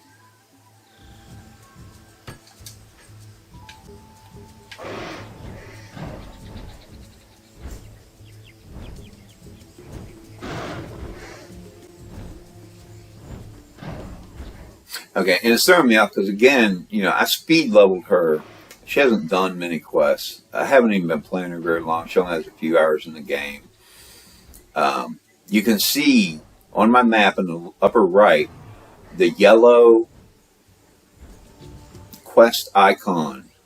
It was throwing me off because I have so many of them in this area that I forgot that actually does show up. So you can see the yellow quest icon, but if you're like this character who hasn't hardly done anything in the game, it's going to be mixed in with a bunch of others. But here he is. Remember him right there, Vixatus Swamp. He's got a little fishing quest for me. You snapping something? Okay, this is the legendary angler fishing quest. He's surprised I came all this way. Most people don't come out in this swamp. You've clearly come to take instruction from Greydrum, the master angler. Empty-handed, though, and I always instruct better on a full stomach. True angler knows how to prepare the catch, so bring me a fish steak so we can begin. Alright, and you can see in the lower right corner, he handed me a recipe for fish steak. Okay, I haven't made the steak yet. Right, inventory. Again, he gave me the recipe, so I have to go in my inventory under the box looking thing. Learn it, but you don't meet the minimum requirements to learn that design. What do I need to do? Okay, I would have to be a cooking level 500 artisan or above for that. And I did not grab those things out of my bank, so I'm going to need a fish steak. Now, I am not going to get her to cooking artisan level 500. That's going to take a long time. Not real long, but not for this video. I am going to... I'm just going to head to Castanica, because close by and I'll be able to use a... Well, I don't think there is a local teleport to here, though. Let me do it that way. Alright, now. He was wanting fish steak, and I have it now.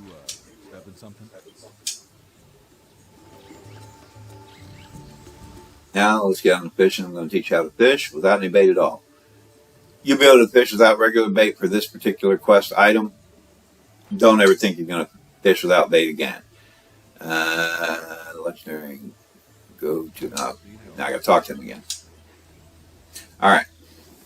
I need special lure. Go into the Hunger Caverns. Look for a special skeleton of white bones in the Cavern of Shackles. You'll know it when you see it. Gather some broken bone lures. 3 pieces should do. I'll show you how to catch a sludge fish. This sludge fish is only for this quest.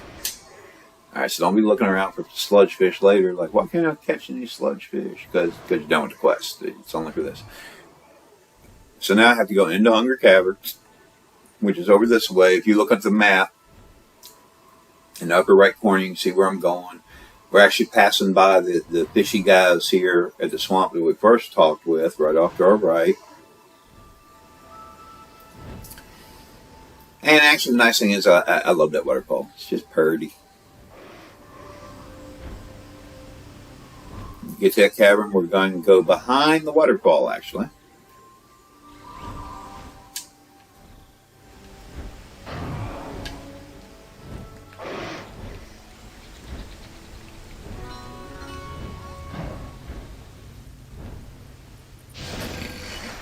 I have to swim on this part.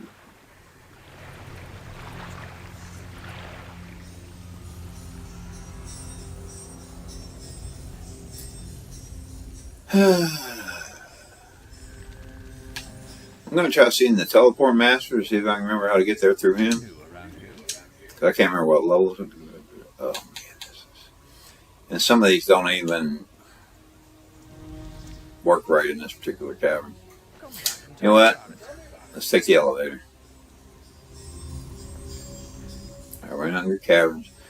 Any elevator in the game that looks like this, or they have different looks to them depending on where you are. There is no button to push to call it. You simply have to stand and wait while it's going up and down different levels.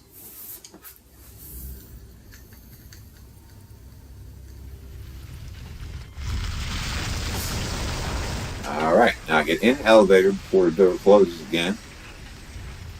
No buttons to push. It's going to go on its own little thing. I believe he did say Cavern of Shackles, if I recall correctly. So now I'm in the Cavern of Shackles. Wrong button. I actually wanted to look at this menu. Okay, it should be the blue number 2 there that I need to get to. Alright. So, Cavern of Shackles, it was the first level down. And I need to be going in this direction. I'm going to zoom in just a little bit again because we're in a cavern. That's why it keeps showing me a wall or something, you know. And these guys are real low level, so I can just speed past them. They won't be able to catch me because they're real slow. Their speed is based on what the level of a character would normally be coming through here for the first time, which is, again, really low. And they do hit me. I'll be able to smack them once and they'll be done. Okay. This is where it can get a little confusing because it's actually what we're looking for is down there. See the white bones? What do y'all want? Get out of here. Go away.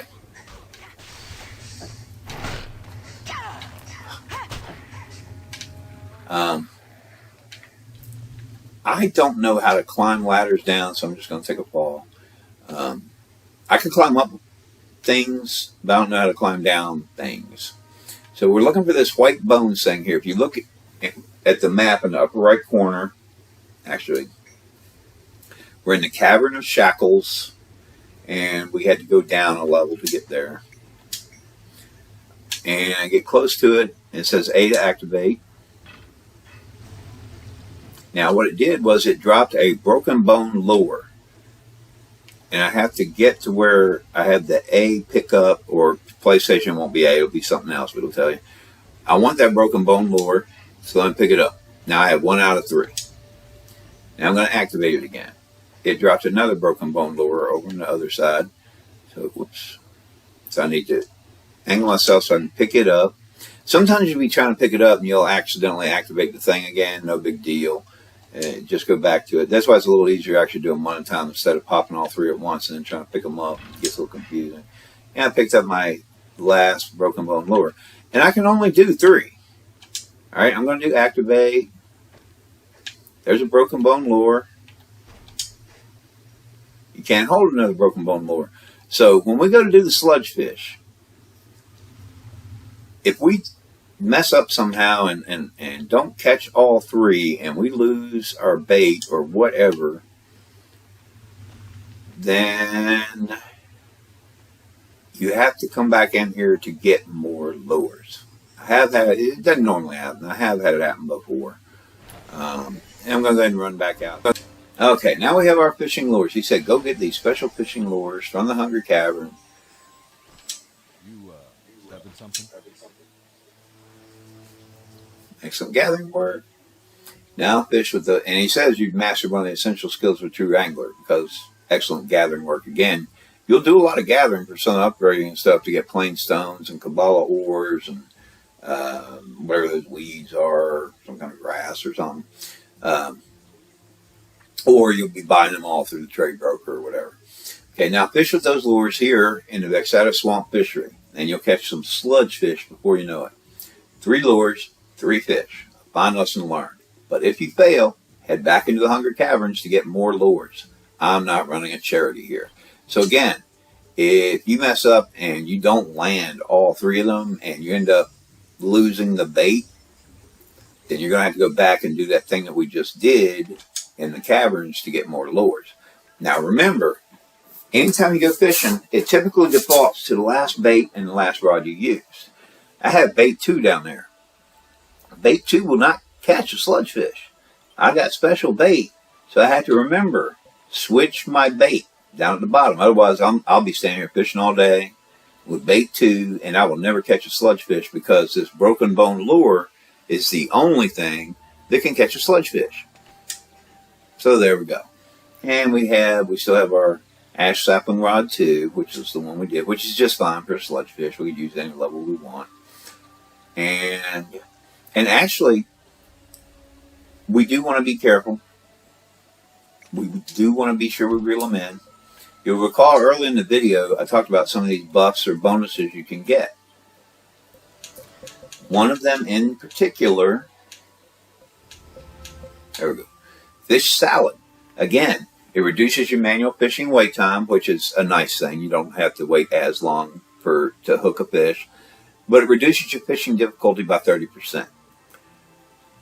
That little white box where you have to get the fish and the white box to the full right together to actually land a fish, it makes the box a little bit bigger. This especially comes in handy when you're trying to catch a bass, because that bass box is tiny. And it is hard to get it landed. Okay, so I'm going to take a fish salad just to reduce my difficulty. You don't have to. You can do this, but I'm just trying to reduce the chance that I might accidentally not reel a sludge fish all the way. You need to tap that A button 2 or 3 times first, immediately, to hook it. Then you start doing the play with holding in the A button, letting go of the A button, tapping the A button to keep it in line with that little white box that slides back and forth. All right, we got him his 3 sludge fish. He's so happy. Completely inedible, of course, but the true angler lives for the seconds after a crafty fish takes the hook. Okay, now casting for gold. We're going into our next quest here, casting for gold. Have you heard about the legendary golden shark? It's one of the toughest fish I've ever fought. Lost quite a few lures and rods to that monster since I arrived. Tell me more! I can't wait. Alright, you seem to be a sporting type. Care to make a wager? If you can catch a golden shark before I do, I'll give you all the angler tokens I've earned fishing this spot. If I win, you'll carry the burden of your shame for all eternity. Just kidding, I'll laugh at you a lot. Okay, so if we catch the golden shark here, those are our rewards that we'll get. Now, the golden shark happens to be the bath for this area.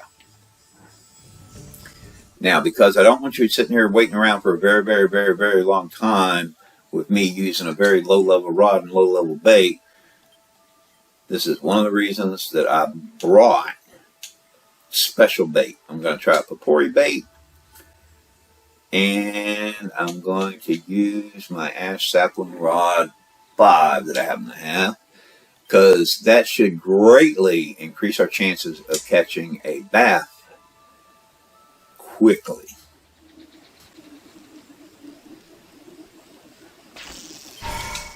Finally, this is what a bass looks like when you hook one. Much more difficult. I have to stop talking because I have to focus.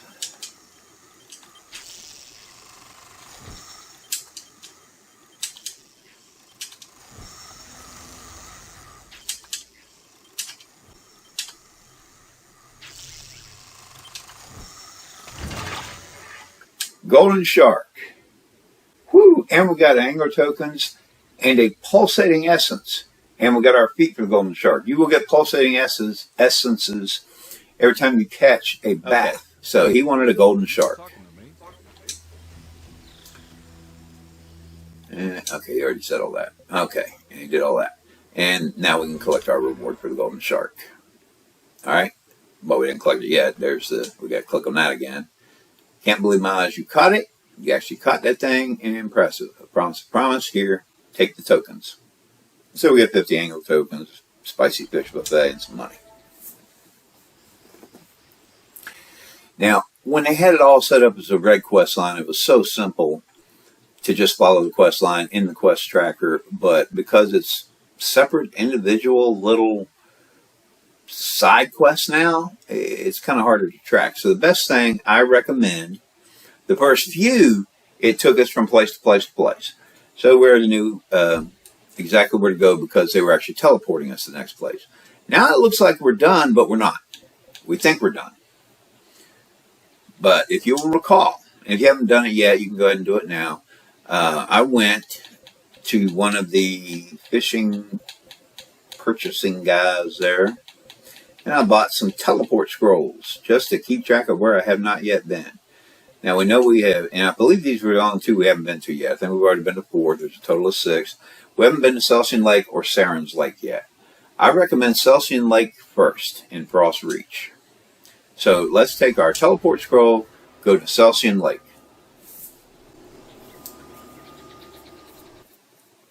And I'm going to see if there's some kind of quest. Honestly, I was so used to doing it with the old quest method, I'm not sure. And if you look at the map, you can see we're right outside of Bleak Rock. If you ever need to get here, just fast travel to Bleak Rock or take a Pegasus to Bleak Rock or whatever, and it's right outside the city because there's Bleak Rock right over there. Hi. Okay. See, do we have any quests? There we go. See, there's a quest. But you have to go look for it. So that's why I recommend getting those last couple teleport scrolls. Get there. All right. And he says, when it's time to relax. That's this quest. All I can think of right now is a warm bowl of fish soup. I'd make it myself, but I can't leave my post to gather the necessary ingredients. If I give you the recipe, would you make some for me? Sure, buddy. And you see to the right down there, we just collected the recipe for a fish soup. Now, if I go into my inventory, I think it's going to be a higher level thing, recipe fish soup. I have to be cooking level 300, basic or above, which I guess I have already done that. It didn't take much to get there. Okay.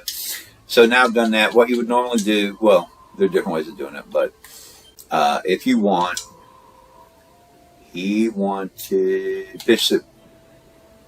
He gave you the recipe. Okay, it says I do not have enough skill in cooking, so I thought I'd give it whatever.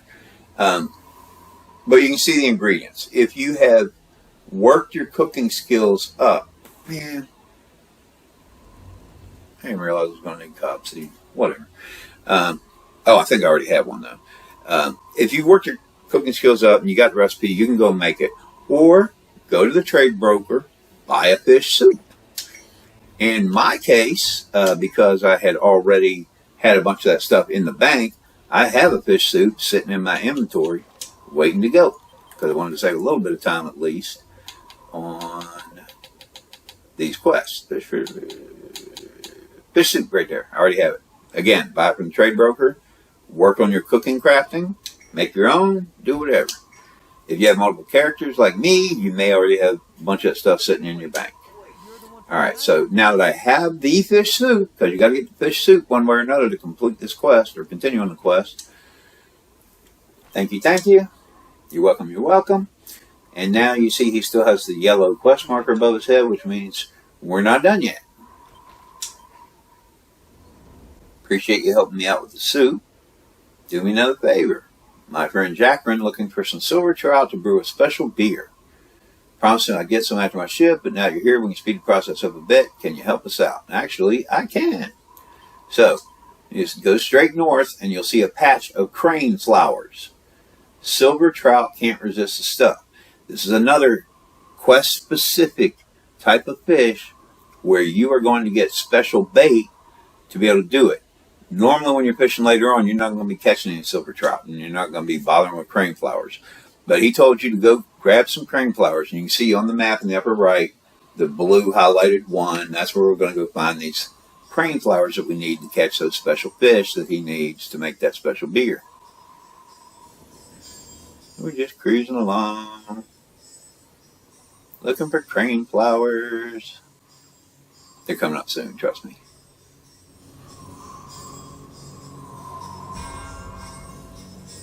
Alright, and it even popped a thing saying, hey, look, you're near some crane flowers. There goes one.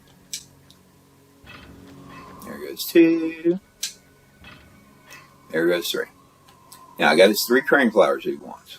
And it tells me on the quest tracker on the right, deliver them to whatever his name is at Association Fishery.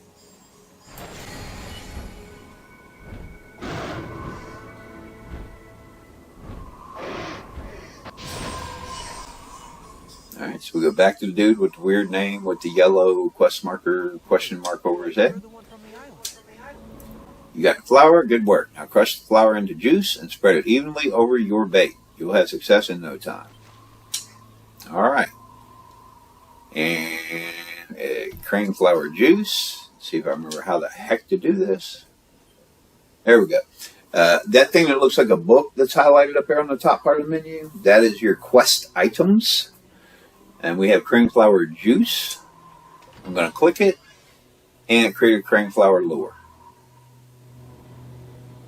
And you can see in the menu it requires bait 1. If you don't have enough bait 1, then you're not going to be able to use it. You'll have to go get some bait 1, because I already have several bait 1s in there because I was planning ahead for the video.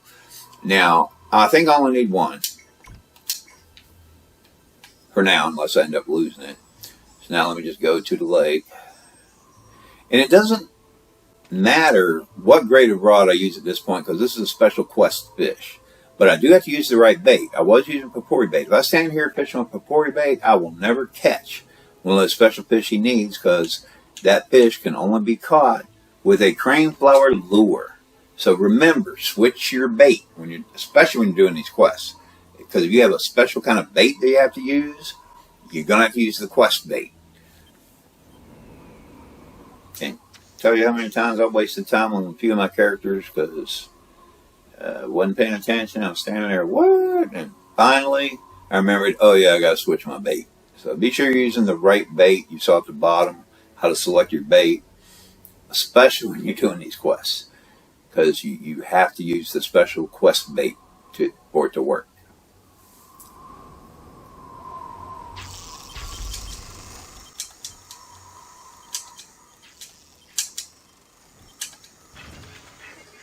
And I caught a silver trout. Oh, it says 1 out of 3.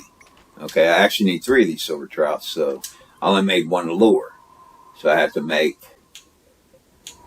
2 more lures. There's my crane flour juice. I still have 5 bait 1s, so that's good. So I need to make 2 more of these.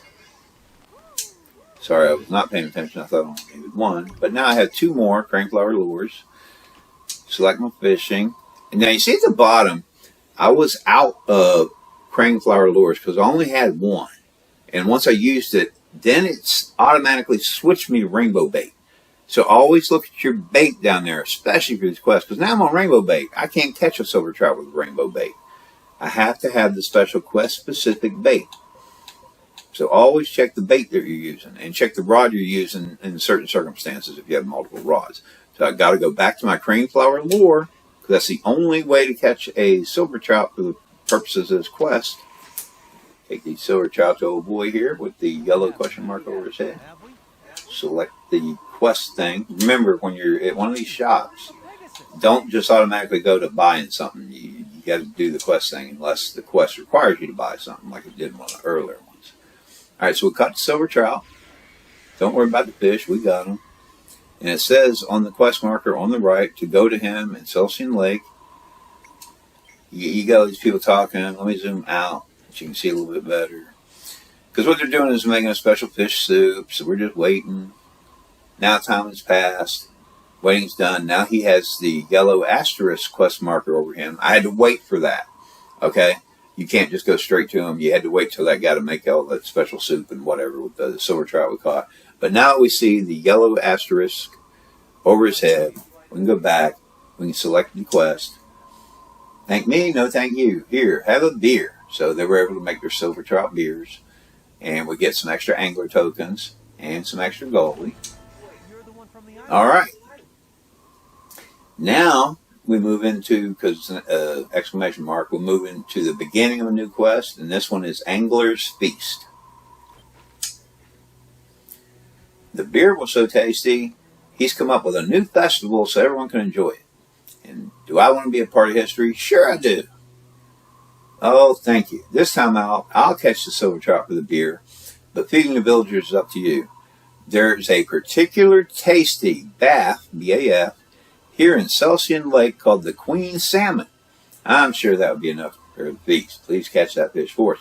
So just like with the golden shark that we did over at Pixetta Swamp, to get through this secondary quest here, we need to catch a queen salmon here at this lake. Oops, let me hit that button. So,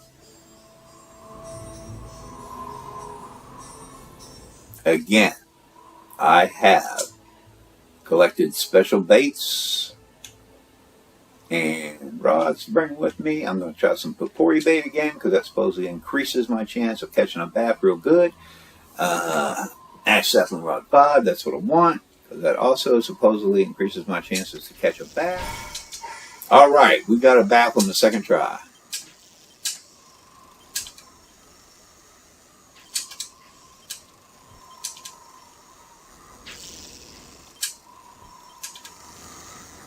You have to be careful not to go too far left or too far right. Caught our queen salmon. Again, a pulsating essence along with the angler tokens, because you catch a pulsating essence, and we got our queen salmon feet. So now we have that queen salmon bath. We go see old boy back here again with the funny name I'm not going to try to pronounce. Yellow quest line. Whoa, that's a bath. Thank you so much. I'll spread the word. Hand over the fish. That's your fish, buddy. There you go. Now, if you want to stand around and wait, matter of fact, you have to, because you can see on the right, we're not done yet with the quest. Now, you see that they're doing a special festival. The words are covering everything up. I was trying to, there goes some music and stuff. We're part of the very first festival ever. We're so awesome. But you can see on the right, on the tracker, we're not done with the quest yet. But while they're doing this animated thing, we can't see him yet, I don't think. I'm going to wait for the quest marker to come up just to be on the safe side. I'm not going to. Okay, now time has passed. Now the quest marker's over his head, and it's an asterisk, which means the quest is going to be complete. And there we go. Those are our rewards that we can claim. You can see them popping up on the lower right there. Angler token, money, and hot fish buffet. Now, again, the old quest line, the way it was set up, it would automatically take you through every one, but it's not set up that way. These are now secondary quests. So, we haven't been to every fishing spot yet, and that's your goal. If you want to do all the quests, you don't have to do them. But if you want to do them, then you're going to have to go to each of the fishing spots. And that was the 5th one we've been to. There's only 6, so we just need to find that last scroll that we already bought.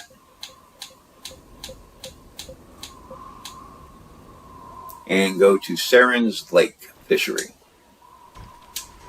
This is the last one to which we have not yet been.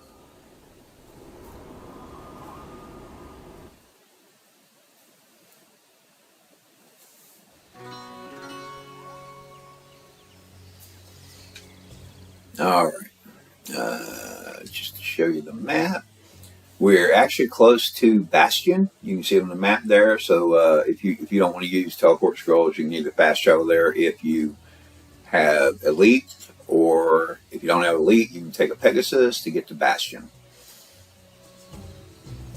and then either fly over to Saren's Lake or take a local teleportal to one of the closest little camps there. Alright, so here's our fishy people. And you can see the fishing supply person has the exclamation point for a yellow quest, meaning it's the beginning of a quest. And this one is called Octopus's Garden Salad. Have you ever seen a golden octopus? I heard one of those tourists talking about it, and now I want to see one for myself. Eyewitness testimony of a trusted fishing association member such as yourself is just as good. How about looking into it? And I'm going to accept that little quest. Again, these are yellow side quests. You don't have to do them. I prefer to do them, but because I am doing a fishing video, of course, I want to show them to you. And it tells me over there to go to Naya at the Saren's Lake Fishery. You can see it, the quest tracker on the right. Now, if you don't have your quest tracker on the right showing up on your main screen, go into your menu, under Character, Quest Log. Because these are yellow secondary quests, you're going to go to Zone Quest. And we're in a fishing quest, Octopus's Garden Salad. Now I have the option down at the bottom to remove it from the quest tracker. Matter of fact, I'm going to just show you what will happen.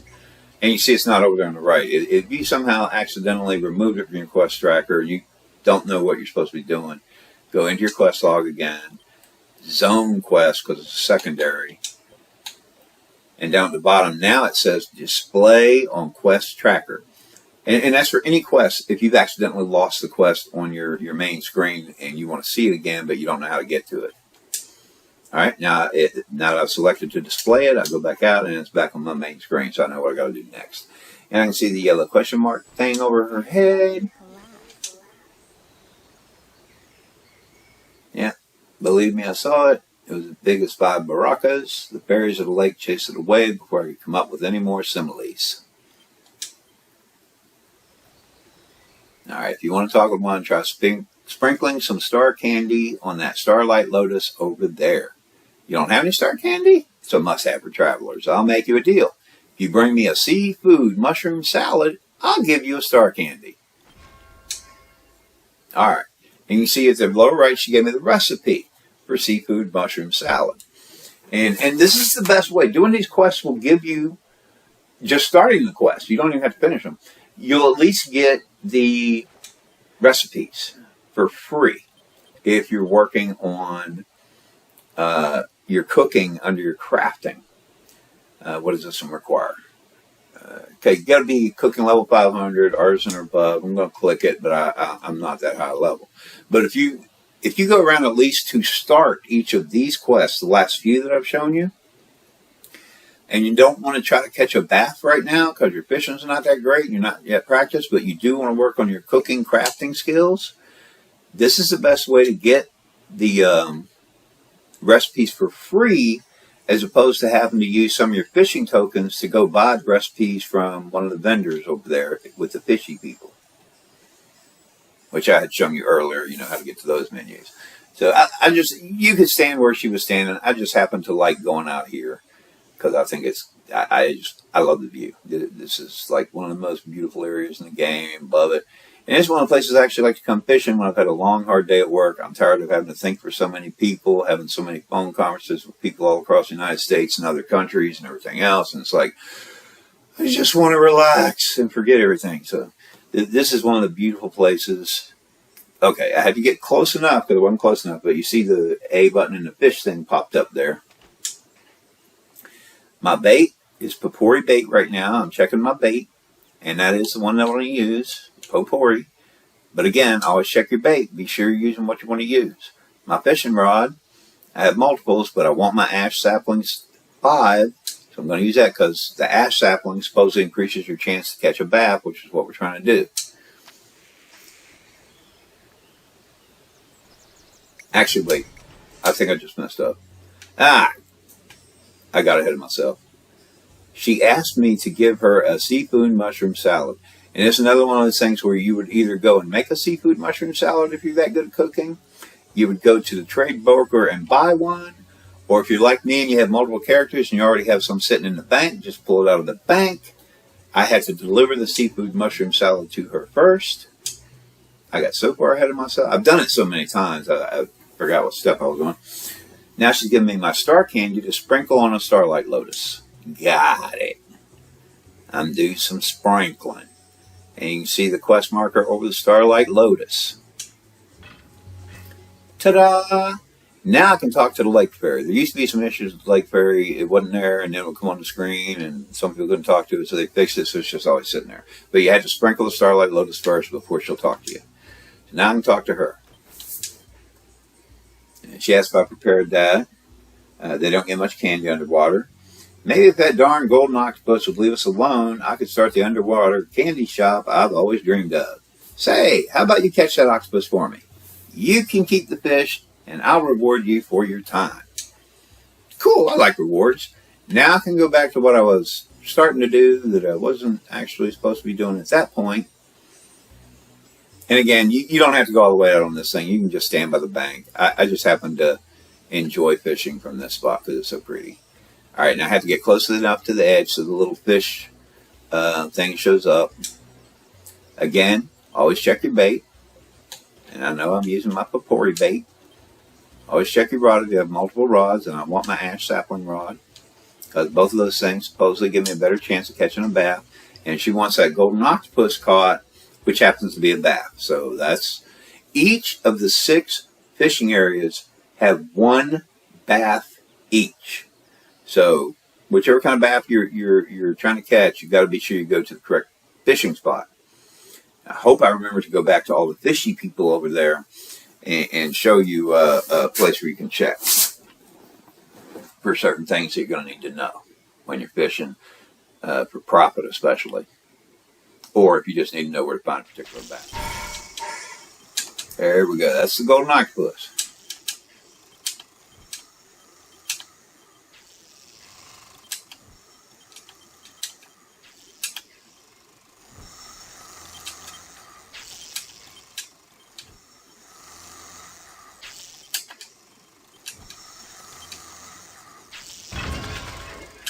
Alright, we caught the golden octopus as she wants.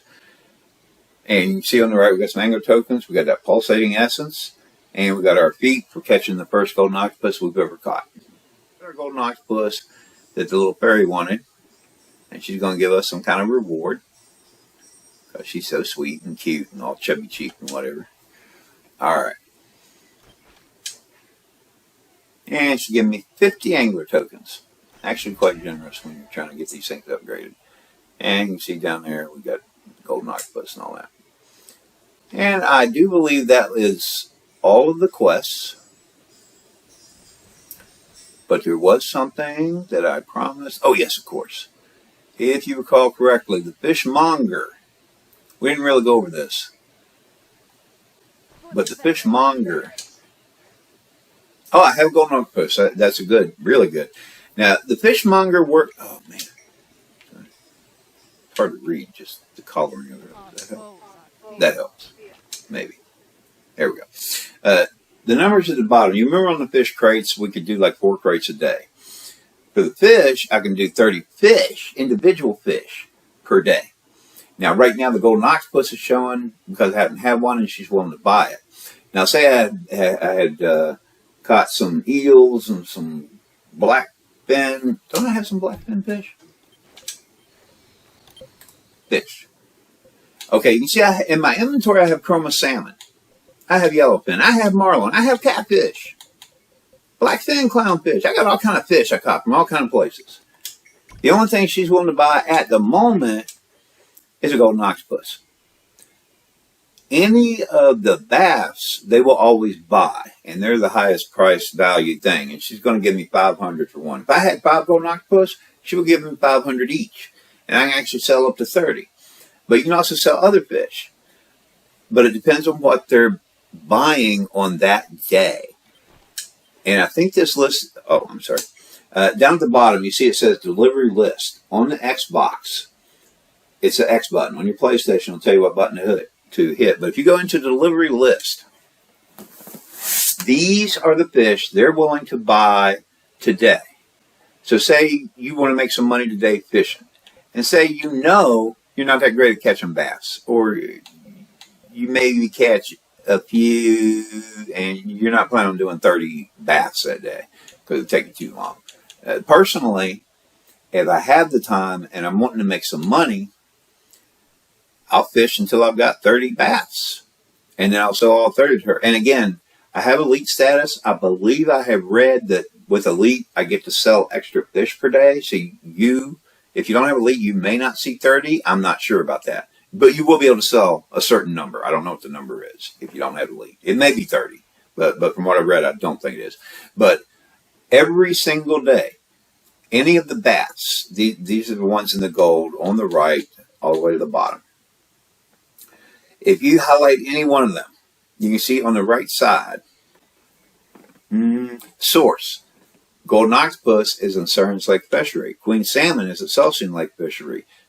Golden sailfish, cutthroat. If you ever need to know where to find a particular type of bass that you want to fish for, go to the delivery list at any fishmonger, at any fishing hole, and those are always listed.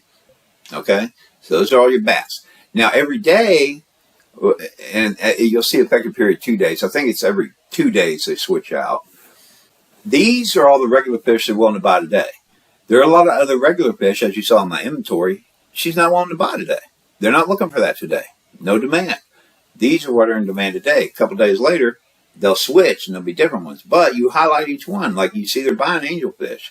And I'm like, okay, I want to sell some fish today, but I'm not selling bass.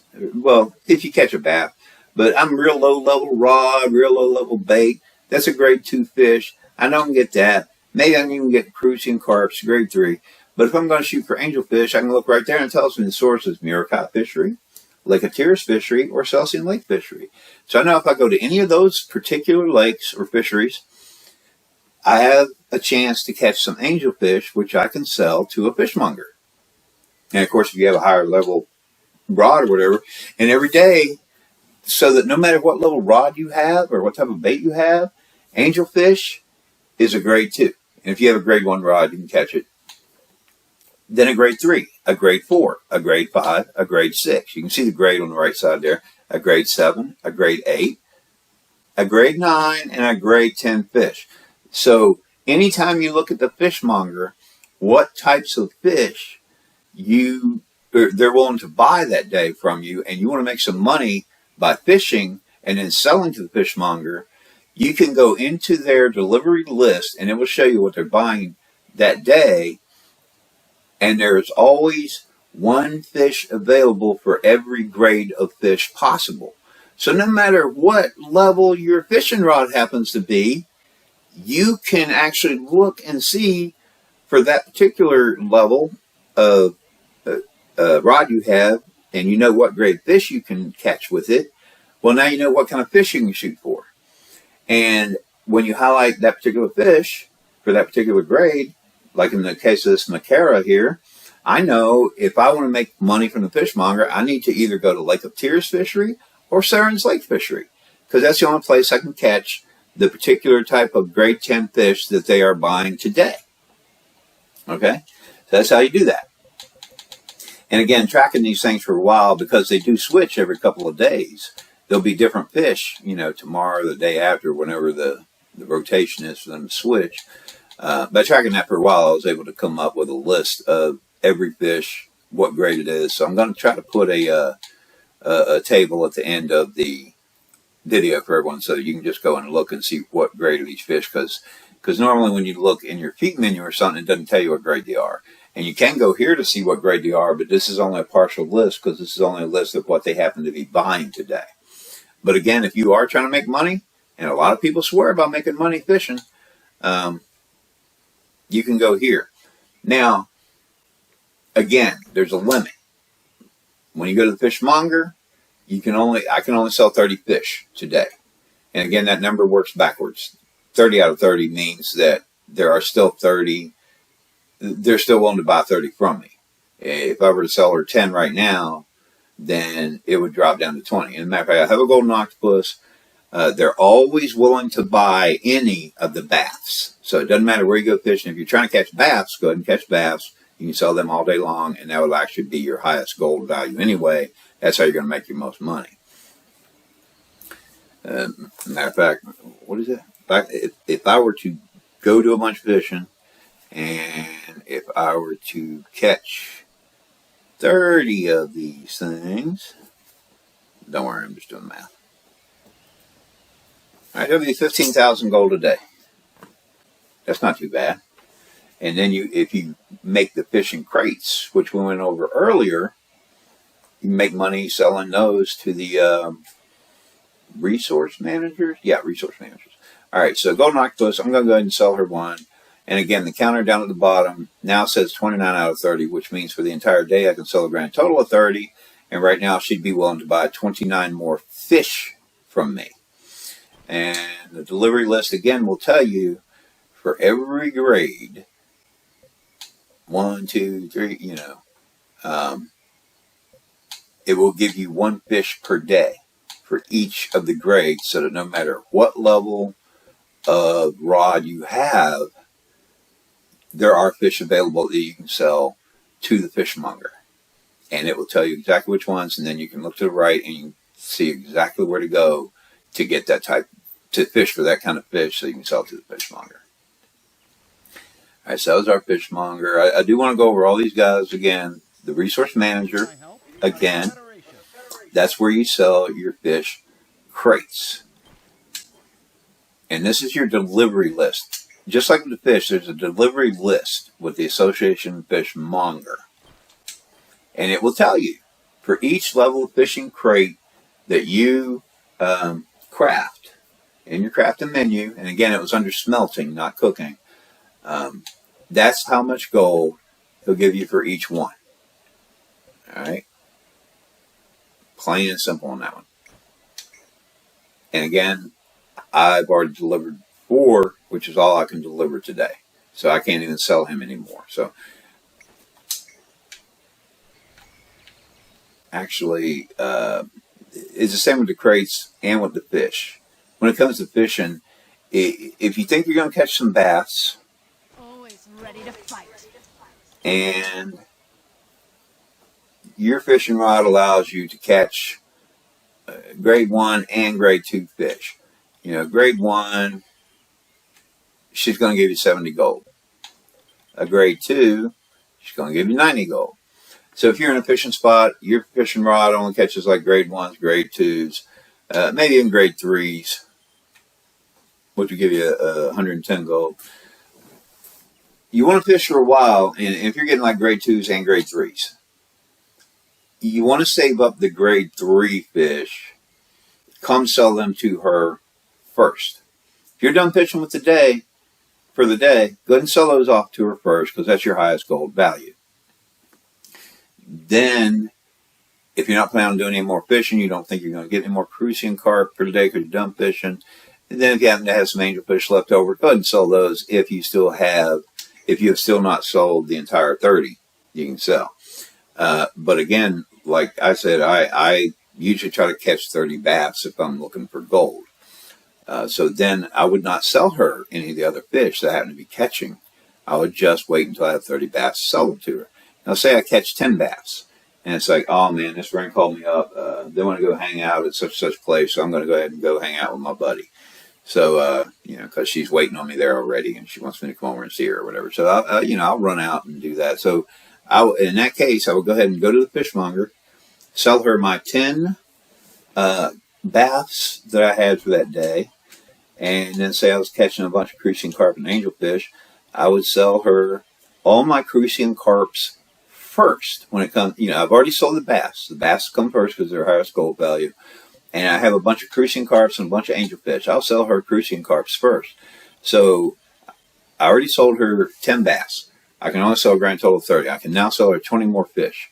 I have 19 crucian carps. I will sell her all 19 of those first. And then if I have 30 angelfish, but I can only sell her one more fish, then I'll sell her that one angelfish.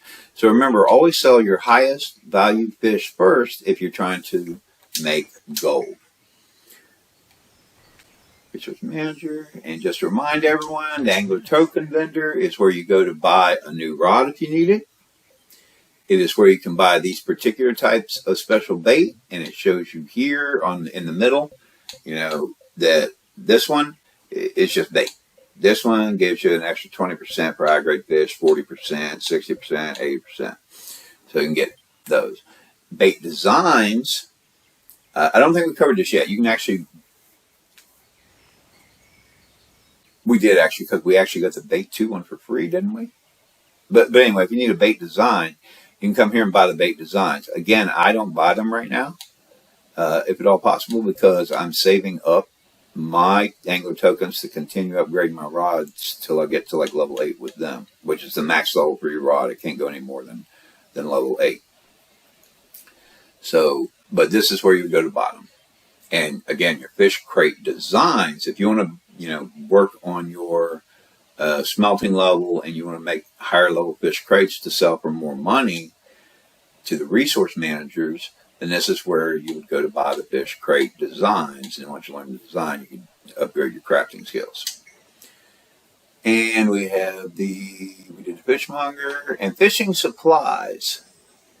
Again, Or did I dream? they do have net pet trees, but this is where you would never really have a reason to have an old fishing rod if you've done the quests.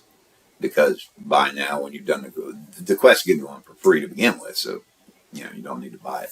But this one, the fishing supplies, does not use fishing tokens. This is where you spend regular gold. Okay. And again, you can buy an old fishing rod, but you have no use for it after you've done the. You can come here and buy bait once if you don't, you know, with gold. You don't want to spend real money to buy like rainbow bait or whatever. But of course, you're going to get lower grade fish. But if you're upgrading your rod, it's still going to give you that range, like level 7 to level 9 fish or whatever. But chances are, in that case, if your rod allows you to catch like level 7 to 7 to 9 fish, grade 7 to 9 fish, if you're using bait 1, you're mostly going to catch grade 7. You're not going to catch very many 8s or 9s, you know, because it's a low grade bait. Higher grade bait, you're going to catch a lot more level 9s. And here again, the Fishery teleport scrolls that we went over earlier, and we actually, after we had gone through the first 4, we went ahead and bought the scrolls for the last 2, because the first 4, with the quests, they teleported us there to the next place when we completed each of the individual quests. But there's like a break because they changed the quest the way it worked from the original way to now it kind of breaks when you're done at Big Status. You have no idea there are more quests. So go ahead and buy the Celsian Lake Fishery teleport scroll and the Saren's Lake Fishery teleport scroll if you want to go ahead and do those last 2 quests. You don't really have to buy the scrolls. You could, you know, fast travel or take a Pegasus to the nearest town and then just get the scroll though. When you're at Big Status and you're done with those quests and there's like this break, it doesn't automatically take you to the next area or even let you know there is more quests. Go to Celsian Lake on your own, one way or another. I recommend the scroll. And then when you're done with that one, go to Saren's Lake Fishery on your own. Again, I recommend the scroll. And again, even if nothing else, at least start the quests so that you get that free recipe for the fish thing. Even if you haven't built up your cooking and crafting yet, you get the recipe for free. You don't have to pay for it. Why would you not want free stuff? You know. All right, and this is where you also buy your cooking ingredients.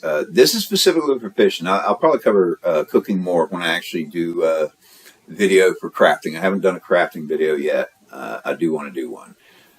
But when you do craft in your cooking, and we did look at the cooking menu earlier under crafting, and I did show you this before, this is where you're going to buy certain excuse me, cooking ingredients that you need. Except for the fish fillets, which you simply have to fish, and then you have to dismantle those fish to get your fish fillets. That's the only way those work. But for other particular cooking ingredients, this is where you go to buy it.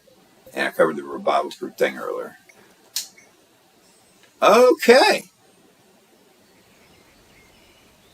I am pretty sure. Oh, wait a minute. Fishing Association. That's what I wanted to check.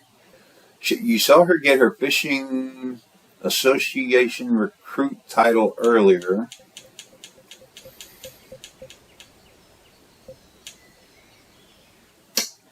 I thought there was another title. Actually, let me check under Feats. Because, come to think of it, there was something else I want to cover when I do this video, too. Remember, Feats, extracurricular activities. Fishing has its own section.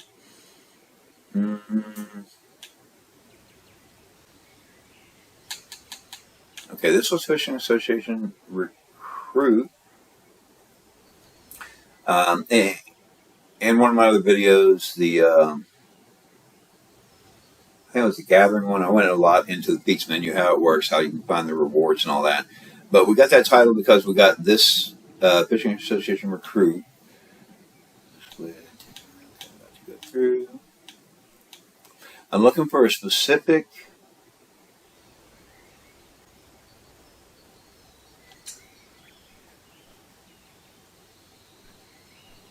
Oh, I didn't actually buy it. That's why I didn't get that one. Okay. Bucket of fish, catch 50 fish. And you can see some of the feats that you can get, and it simply include how many fish you have caught. So the more fish you catch, you will get more. And you sell to fishmongers, the next day, or, well, today I could do it, you get a feat for the first time you do that. Catch a giant, something fishies.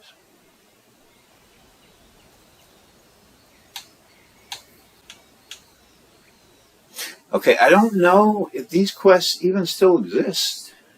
I don't know if it because most of my other characters have the Fishing Association Honorable Member title, which I plan on getting for this. But I'm not sure if those quests were part of the old quest line and they don't exist anymore. But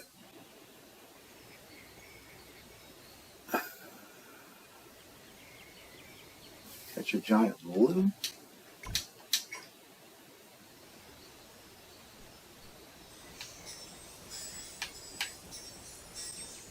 You don't look familiar. Okay, and I know a giant blue can be caught at Murikai Fishery. So, and I know how to get there with fast travel and all that, but I'm just going to do it this way. Grab a scroll.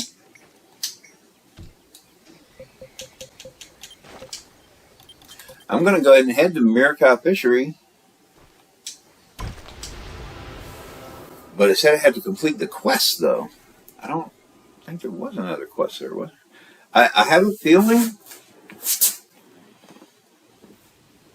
we may not be able to get that title anymore. Because like I said originally... Oh, wait a minute. Okay, I missed a quest. Totally safe, totally. Alright, let's try that. Go talk to Meridian. Give Meridian a marinated fish. Oh, man.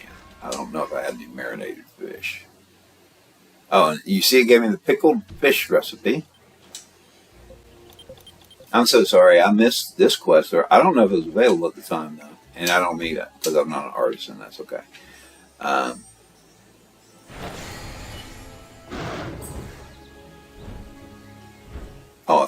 Pickled fish. That's what. Okay. So that's Donald. Said talk to Meridian. If you have a character who hasn't done some side quests and you're doing this right now, be careful to be sure you're doing the correct side quest. We were actually doing totally safe, totally. That's what we're working on. That's Meridian. Okay. I already have pickled fish on me, so he's ready to accept it. Again, when you first accept the quest from the guy that we just came from, you're probably going to have to go to the trade broker and buy one. And if you have multiple characters, you may have some sitting in the bank. Or if you've been working on your cooking skills under crafting, you might be able to make one. But one way or another, you have to actually get the pickled fish to give to him. But I already have one in my inventory.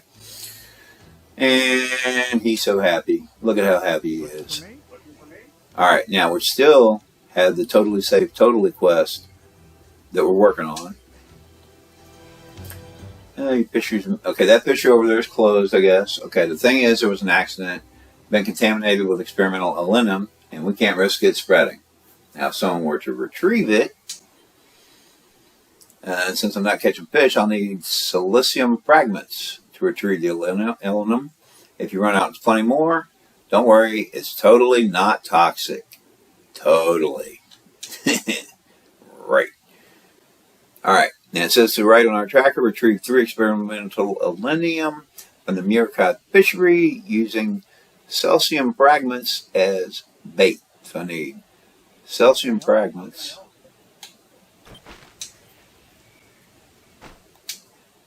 Did he give me silicium fragments?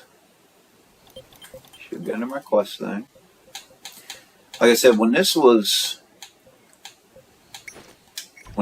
said, were they in here? Somewhere. There we go. Silicium fragment. You have to go to one of these boxes here and get 3 of these silicium fragment baits. Sometimes it'll fall in a manner that you have to move around to get to it. Let me go to this end. I need 3 of them.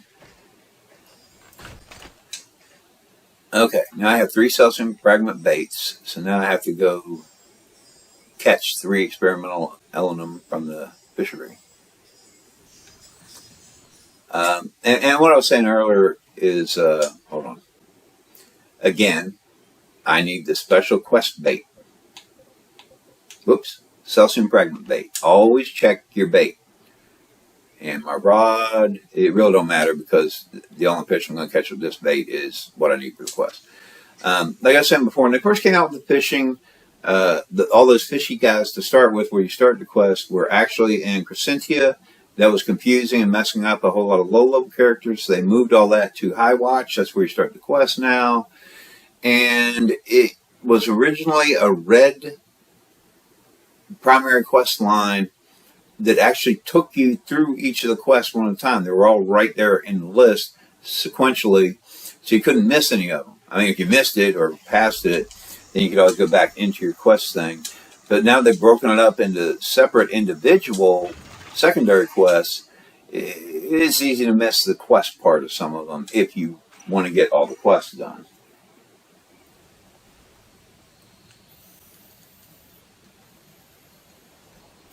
And again, I'm kind of flying blind, hoping that once I get through this part of the quest here, that I end up finding the quest that will give me the feat, that will give me the title I'm trying to get. But I haven't really done this since they switched the quest line, so we'll find out if this works or not.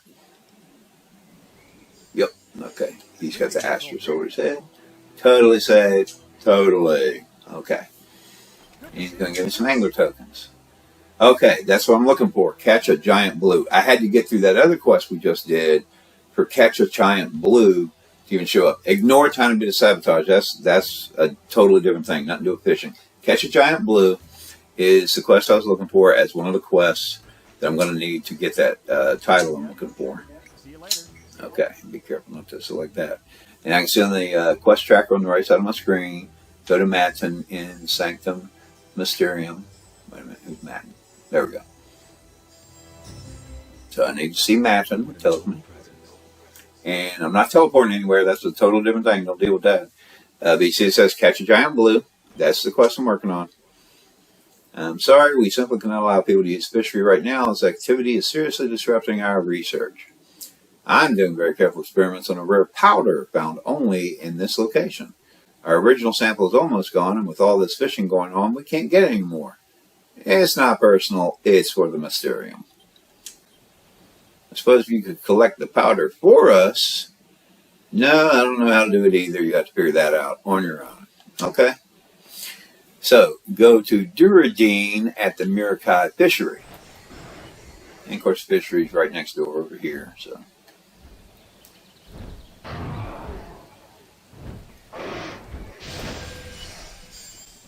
Duradine Fishing Supplies. And we want to do the quest thing, catch a giant blue. We're not actually buying anything right now. Rare powders. Sounds like he's talking about the scales of a giant blue. It's an almost legendary bath that can only be caught here. With scales so fine they sparkle like diamonds. Hey, I've got an idea. If you catch a giant blue, the director will have enough scales for dozens of experiments. What do we have to lose? Let's catch that fish. I got it. Okay, and this is their way of, trying to tell me, hey, you got to go catch a giant blue, which happens to be a bath. So this is another one of those quests where we're trying to catch a bath. And again, you don't have to do these side quests, but I do strongly recommend you at least begin each of the quests to get those recipes for free instead of having to go and pay for them later using your tokens. And if you happen to be working on your cooking, crafting thing, then it'll help you with that.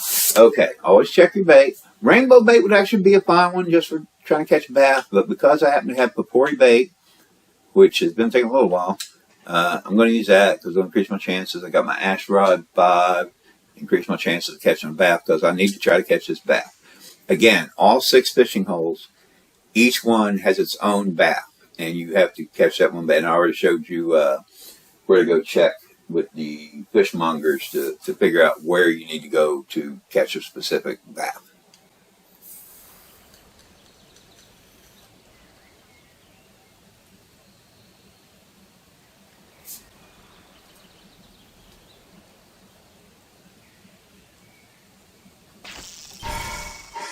Ooh!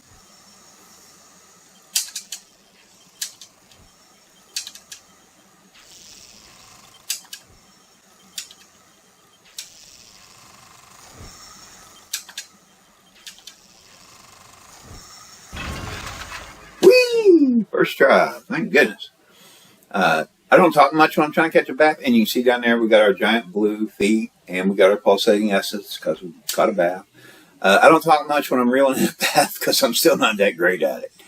And then I can go back to Matin because it says on my tracker on the right there what to do. Matin was the other guy. Okay. Yeah, I still have to really focus and try hard to catch a bath. I can catch them most of the time, but every once in a while they'll still get away. And of course, since I'm trying to do this video, I don't want them to get away. I'm trying to, Matt wants the other guy over here. Okay. Spend a moment here. Catch a giant blue. Fish scales are source of our powder. Fascinating. With a fish of this size, not only can we continue our experiments, we'll have a great lunch. Please let the fishery manager know as long as he can supply us with these scales, fishery can stay open indefinitely. So yay, we have saved the fishery. They can stay open now.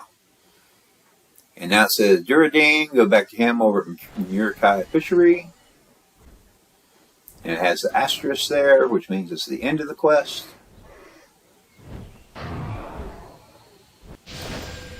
I didn't do it. And I get 50 more angler tokens. And that's another thing when doing these quests. If you do get them done, you get some extra tokens. Now, let me check my quest log here. Yeah, there's no... Because it used to be here on the main story quest is how the whole fishing thing was, and the entire thing was all under one. It was so simple.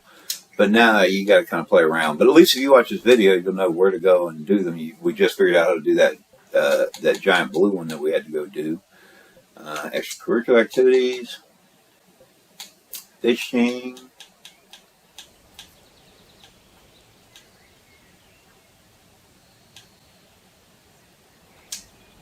Okay, we've completed 4 out of the 6. I think one is Lake of Tears. But we'll find out. I'm just going to go through each of these scrolls and hit each of these fishing spots so I can find the quests. Because like I said, it no longer takes you on a straight line. Well, there we go. Lake of Tears. Can I help somehow? Alright. This is not one that we need for that particular, but it is a quest. Fishy Frittery Goodness. I was hoping to start a new career in fishing. I don't seem to be any good at it. I can't even catch enough to make some fish fritters for lunch. Can you help me? And I'll accept the little quest. Task complete. He gave me the recipe for fish fritters. This is another one of those things where I pulled fish fritters out of my bank because I had multiple characters and already had some in there. You might go to the trade broker to find fish fritters. He gave us a recipe for how to make fish fritters. You might be working on your cooking skills and be high enough level to do that and create fish fritters yourselves. Again, just like with all of these, you get it. But I happen to have fish fritters in my inventory already, so I can go ahead and give them to them. And he wants me to catch some fish for him just to make it look like he caught some fish. Have you ever heard of a freshwater eel? Favorite in my house. If I can take 2 freshwater eels home, my family will forgive me for being gone all day. You can catch them here at the Lake of Tears Fishery, but you have to use the right kind of rod and bait.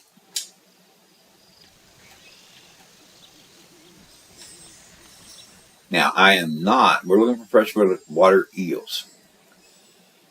I am not going to use that level 5 or level 6 rod because freshwater eel's not that high level. And when we were doing this, we were using our Ash Sapling Rod 2. So I'm going to go back to that one. And it's not a bath of freshwater eels. No, whoops. But I am going to use rainbow bait because it's a really good all-around bait for pretty much any level of fish. I'm actually trying to catch a bass, but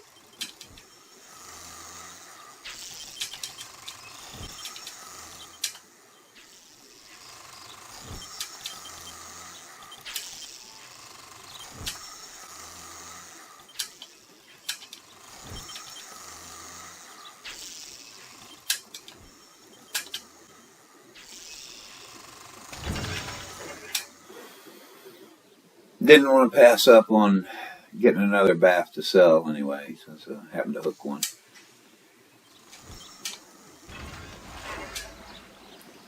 And there we have our second freshwater eel. Old boy over there needed 2 freshwater eels from us.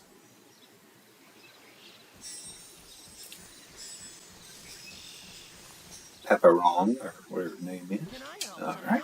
somehow? May the goddess bless you. Now I can go home. I promise to tell my family the truth.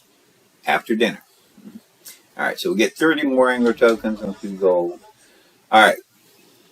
Bath story, big butt fish story. That was one of the quests that we needed to find to go for that title that we're trying to get, because we need that special feat. And remember, we had to do this quest right before this one for this quest to even show up. But again, since they have changed the way the quest line works, it's extremely confusing these days. You don't even know some of these exist unless you go searching for them. I like the original way they did it much, much better, because it was all listed under one big heading and you could find them so easily. But at least with this video, you'll be able to find them. Alright, I explained to my son that I had help catching dinner, but he was so excited about the eels that he ran out and started telling people what a great angler I am. Hate to ask, but can you help me again? I renounced fishing, but he expects me to come home with an even bigger fish. I was wondering. I thought if we caught the biggest fish possible from this fishery, the fairy snakehead, he'll stop expecting more from me. No, it's a tremendous favor, but I'll definitely reward you for your efforts. Now, you're probably not going to see it in the video, because I had to fish for so many fish till I finally caught those 2 freshwater eel. I'm going to cut part of that out of the video. I may leave the back one in there. I've already caught a fairy snakehead while I was trying to catch the 2 freshwater eels. So I already have it in my inventory. So I'm going to accept the quest for the BAF Bath Fish Story. And you can see I've already completed the requirement. Because, now, if you haven't already caught one, you can see the quest tracker on the right. You have to catch a fairy snakehead to finish this. Because I already happened to catch one while I was trying to catch the 2 freshwater eels, it's in my inventory. And I can go ahead and give it to him to complete the quest. I happen to go up an adventure level. And you can see we got our rewards down there. 50 angler tokens and a salty fish buffet. Let me try Cutthroat Harbor next. Like I said, I'm just going random until I find the darn thing. Because the game doesn't tell you where it is. And I'm not going to try digging through all the different quests. Because, oh, here we go. Cutthroat Harbor. We have a quest. With one of our fishy people. Something fishy this way comes. That's exactly what we're looking for. Lucky! Okay, ever heard of the name Durkin? He's nominally in charge of the Cutthroat Harbor docks, which pretty much means the harbor as well. He's asking us to pay fees for using the fishery there, and wants us to send a negotiator. I can't think of anyone better suited to the task than you. Let me accept that quest.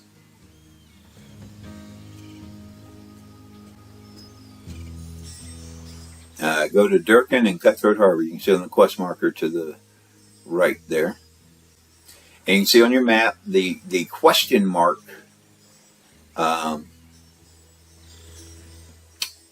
quest mark thing. If you watch me, you'll see where he is anyway.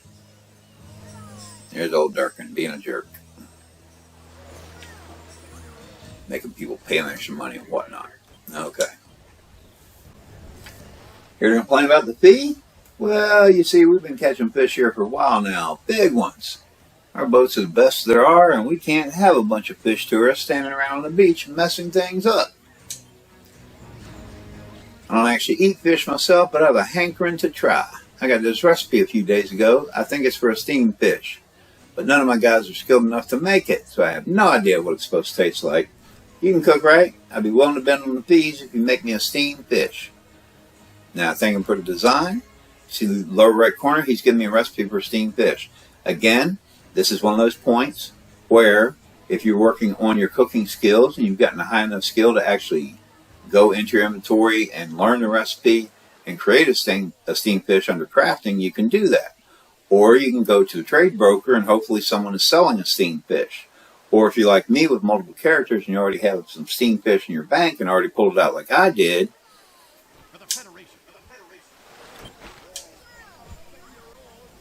then I already have it in my inventory. I've handed it to him. I had my doubts, to be honest. I didn't think he could do it. Time for lunch.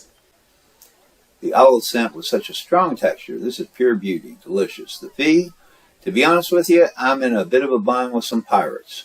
They use a lot of fish and have really stepped up their demands. So if there were fewer pirates, they'd eat less. How about we fight those pirates together? You in? I got it. Ooh, I remember this one now. Alright, so let me go back in there. I actually forgot about this quest. Okay, I got a plan that'll work with a skilled fisher like you. Camp of pirates south of the harbor, and in that camp is a ruined ship. That ship is the only place I know of where a special herb called hallowweed grows. Be careful, it's a wee bit hallow. You see things when you touch it. It's best to pick the petals one by one. I got it. So it's a hallucinogenic plant that we have to go and collect. And you can see in the upper right corner, our map has that blue highlighted one. That's where we're heading, to go find these hallucinogenic plants that we need to gather.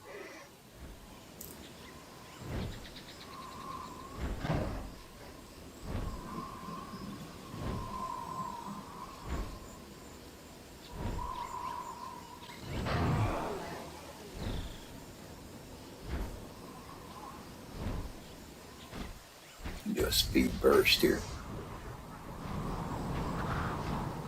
Now you want to be careful if you're lower level, because those are some high level critters right over there. What is that? Level 68 monsters.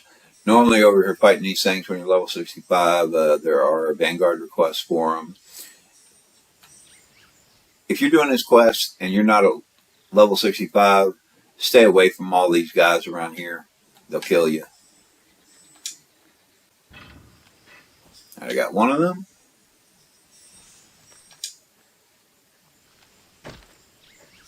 Oops. I forgot. It actually dropped the petal, and then you had to pick the petal up.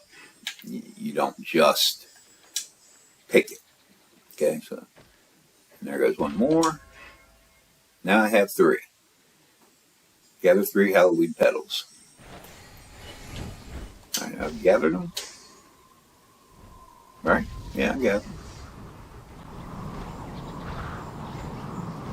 Okay, it looks like the yellow question mark thing is back over there where he is. So let me go back and see him again. This is one of those where the quest tracker tells you to gather 3 hallowweed petals. And I'm like, yeah, I did that. Now what? Tell me what to do. Come on. But I can see the yellow question mark on the map, and I know that I got to go back and see that same guy that I was just talking to, because he's the one who wanted these hallucinogenic petals.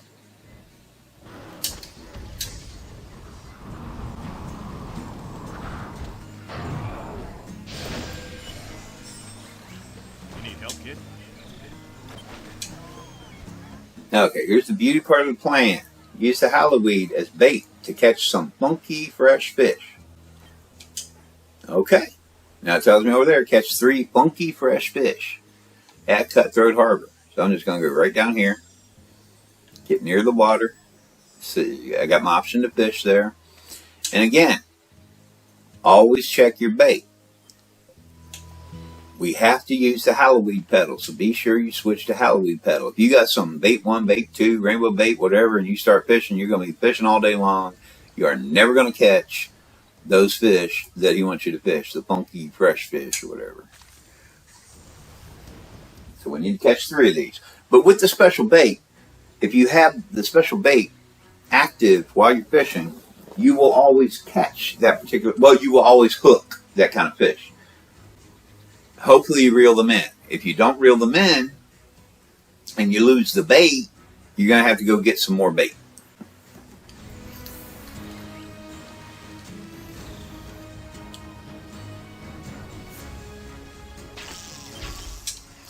We've hooked one. Now you got to be sure you reeled in all the way to the right. All the same rules. You got to get the box and the fish to the right.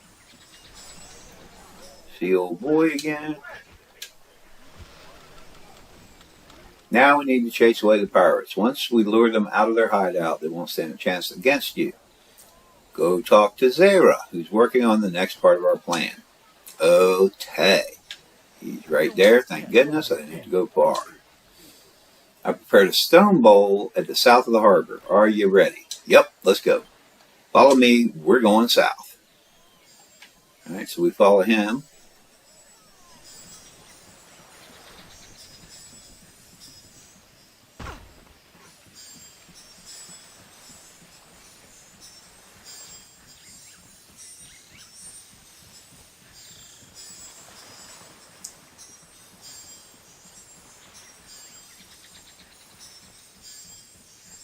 There's a stone bowl he was talking about.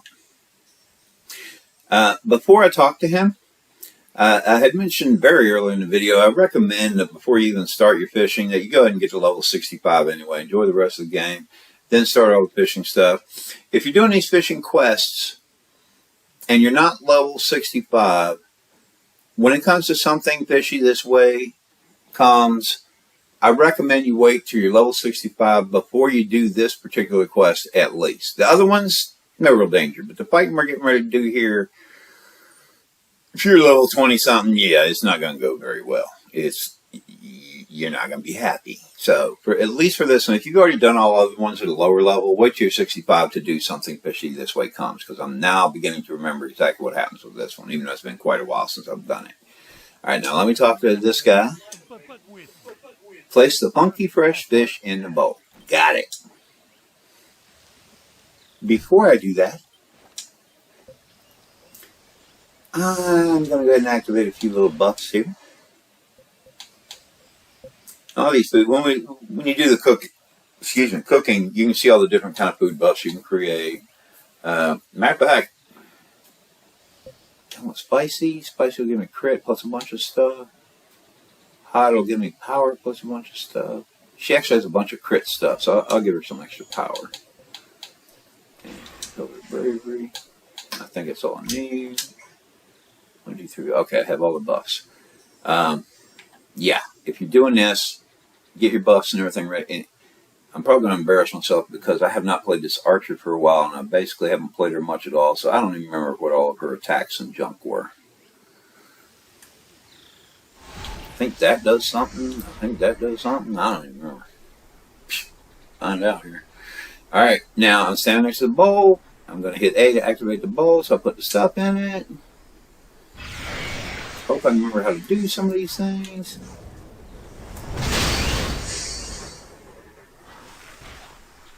Oh, luckily, my superpower arrow thing took them all out at once.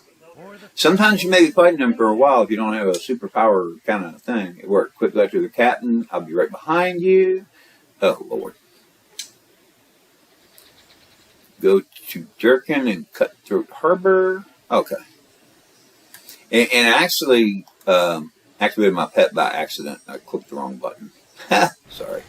So let's go back to Durkin. And actually, unless they nerfed those guys, which is possible, I haven't done this in a long time, and it was totally different when I did it before, as far as how the quest line worked and everything. They used to be an incredibly difficult fight, and they may still be. It may be I got lucky because of my high power arrow thing. So prepare for a heavy fight with those guys. But if it turns out they're easy to do, yeah, cool. Alright, so he gave me, and we've completed for the Fishing Association. First, to reiterate this, we were under extracurricular activities under our Feats. Fishing has its own section, and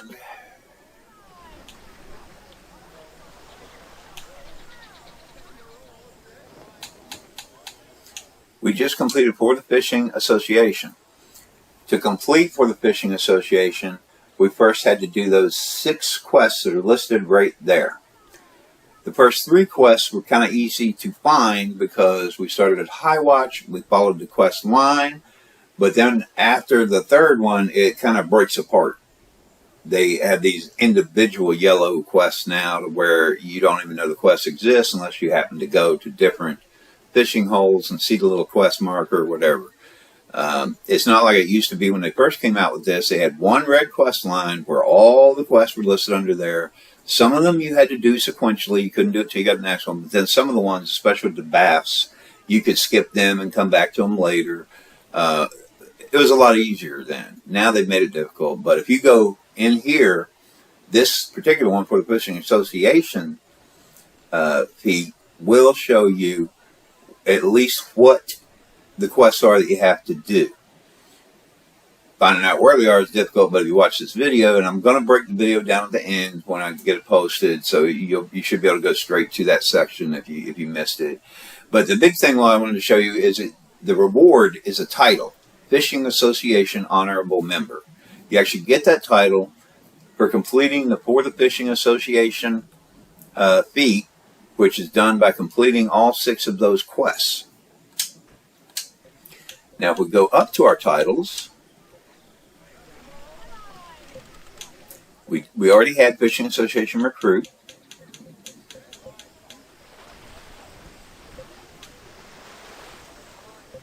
Oh, there it is, way down there at the bottom. Oh, it's right next to, I didn't look over there. Okay, Fishing Association Honorable Member. So you can get the Fishing Association Honorable Member title by doing that particular quest reason. But I'm going to show you one more thing I haven't really covered yet. We've been doing all manual fishing.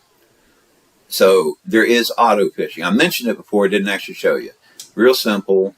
We already have our bait down there. Always verify you're using the bait that you want to use. If you have multiple rods, verify that you're using the rod that you want to use. Because you're seeing the icons at the bottom. I'm just pushing the button. It tells me to push, check my bait, check my rod. And again, that third icon just tells you to push the B button or whatever on PlayStation to get out of fishing mode so you can start moving again. So we're fishing.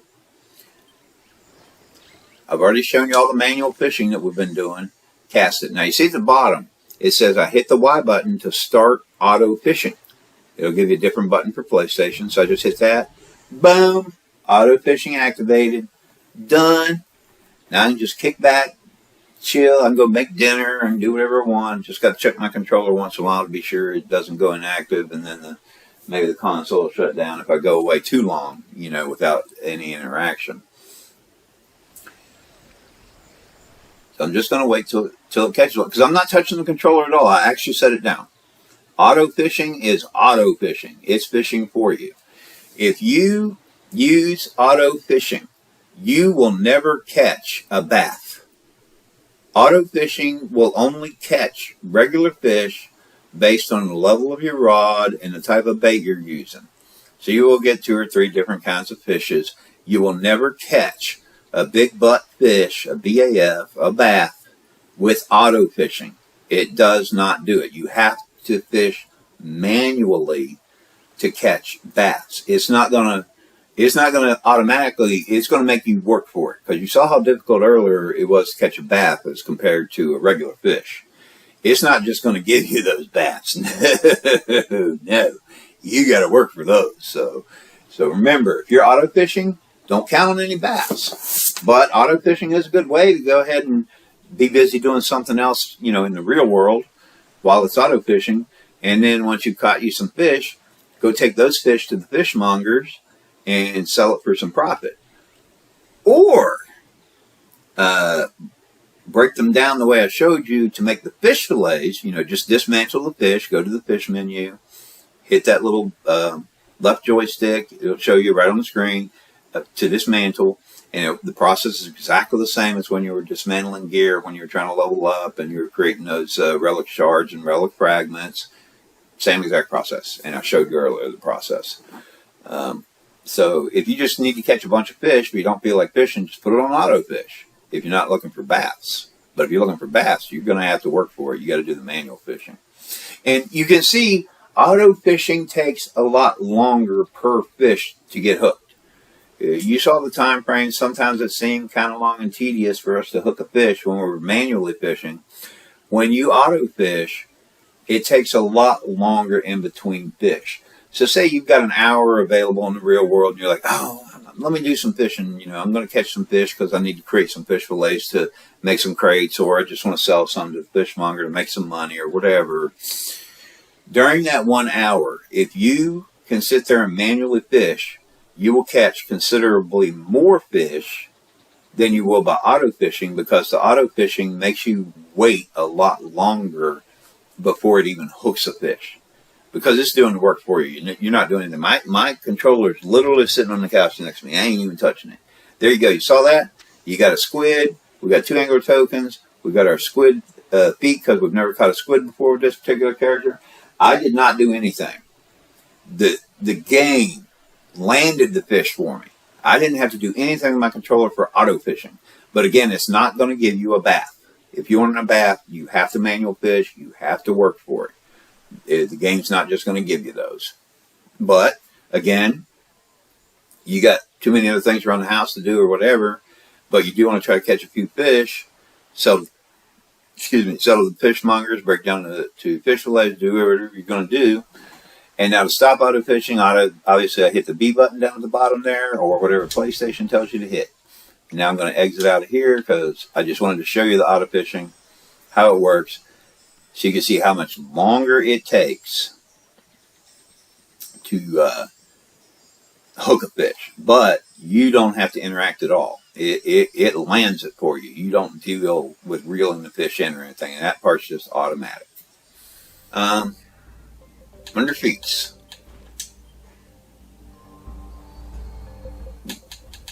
extracurricular activities, fishing. Got all these cool little feats we can do. Neato.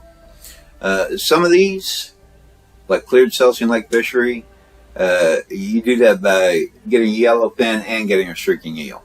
Now, some of these fish are going to be higher grade fish that your fishing rod and your bait is no good for yet. You're not going to take a fishing rod level 1 and catch a grade 10 fish. No, you're going to have to wait till you get your fishing rod higher grade and start. And that's why I'm recommending that as you go up each level with the rod, because remember, the rod goes up in levels for fishing. You don't, whatever.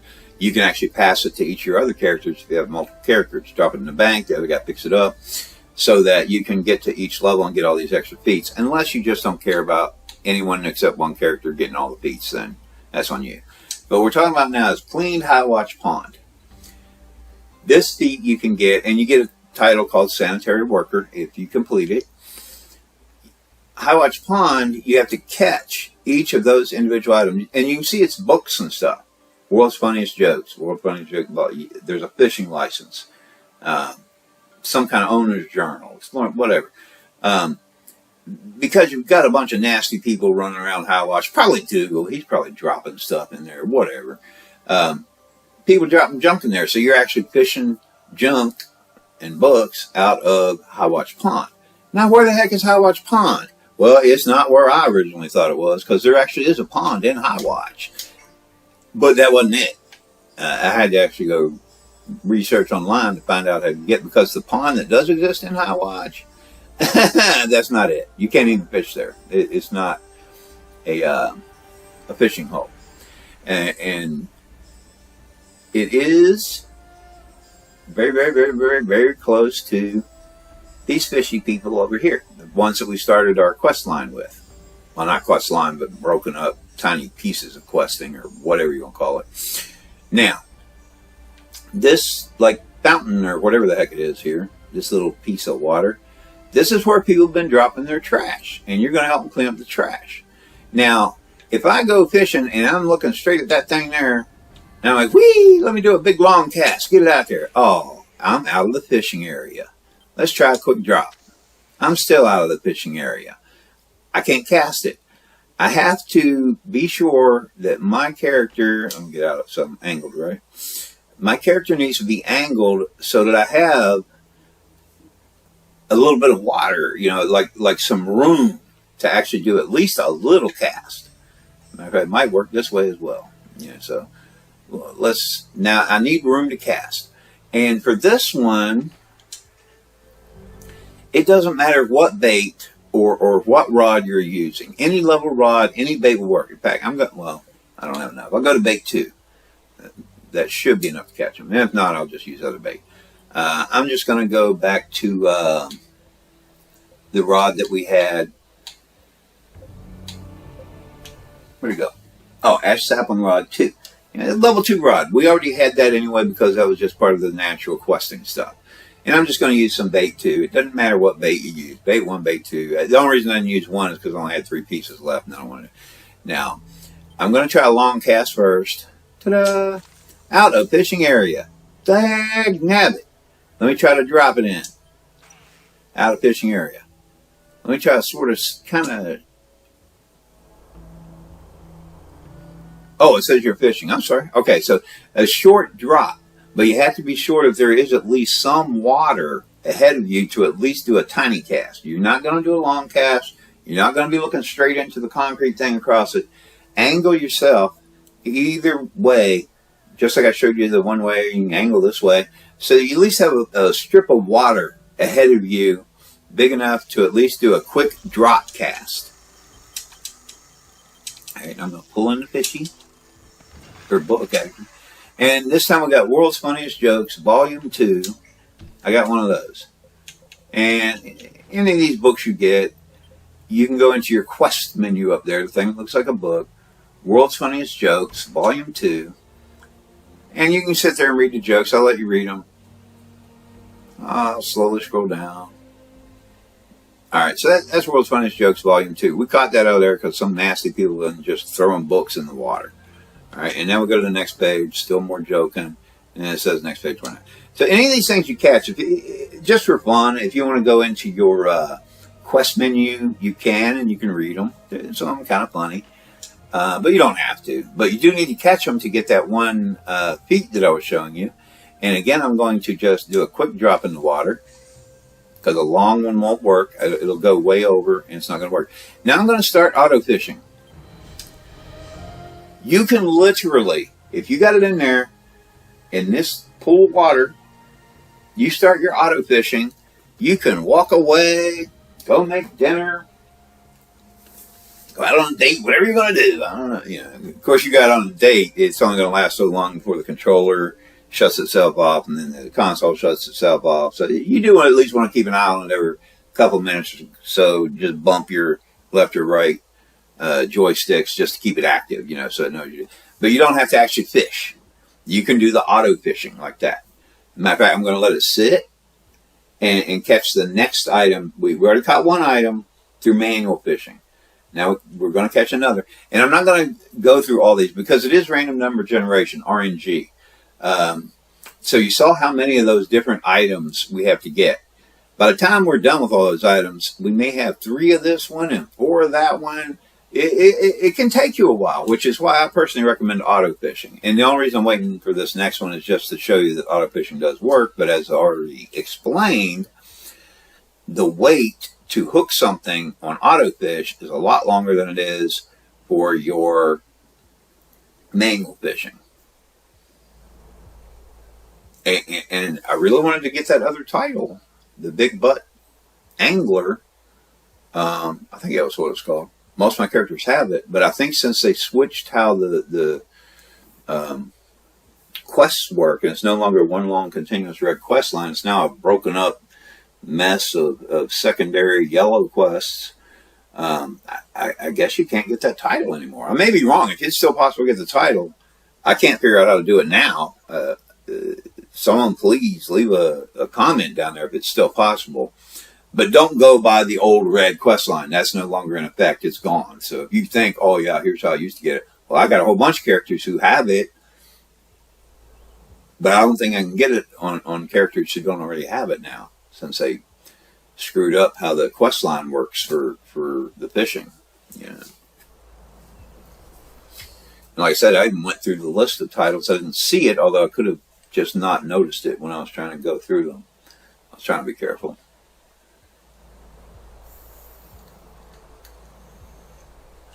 That's actually a nice title to have if you're auto fishing. Because if I recall correctly, that's what it does, cut down your auto fishing time.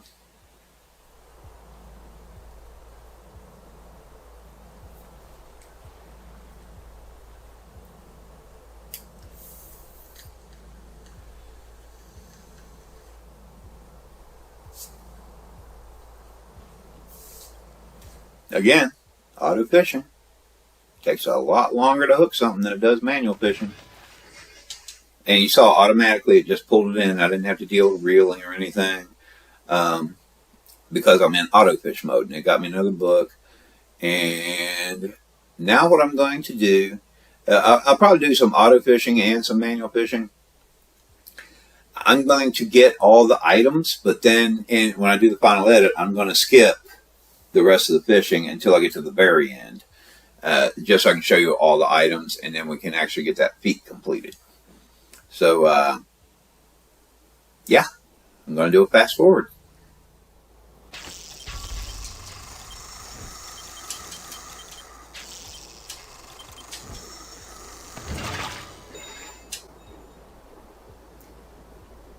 Okay, we finally got our feet, cleaned Highwatch Pond,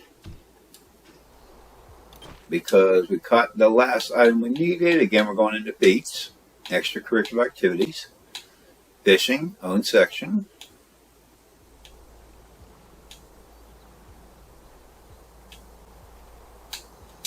There we go. Showed you how to cast your rod into that special little pool of water there for it. And those are the 9 items that we had to catch. 9? Yeah, 9 items.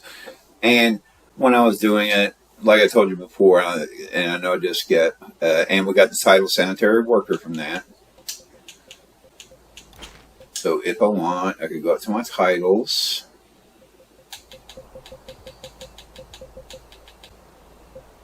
There it is.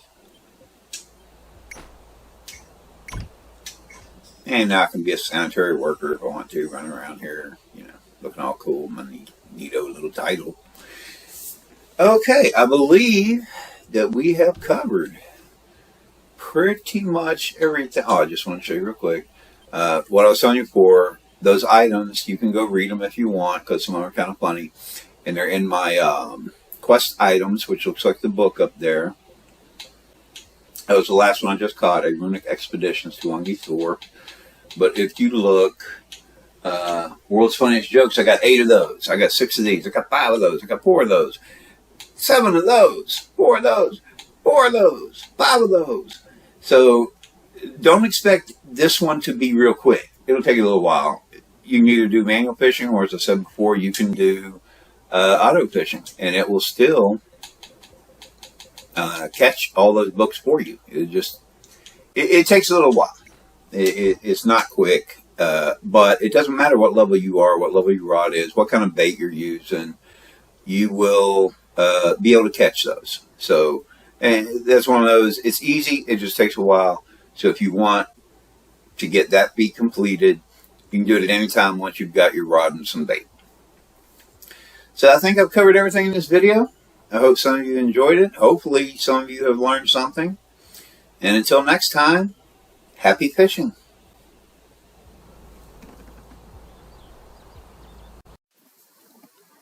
As promised earlier in the video, here is a chart for you that shows the grade of each fish. I've also added the location of each fish. You can find the locations in your feet menu, but it does not show you in there what each of the grades are. The Fishmonger will, of course, show you the grades, but only a few particular fish per day. So I tracked these for a few weeks so that I could give you a complete list of all the different grades for each fish. Happy fishing, everyone.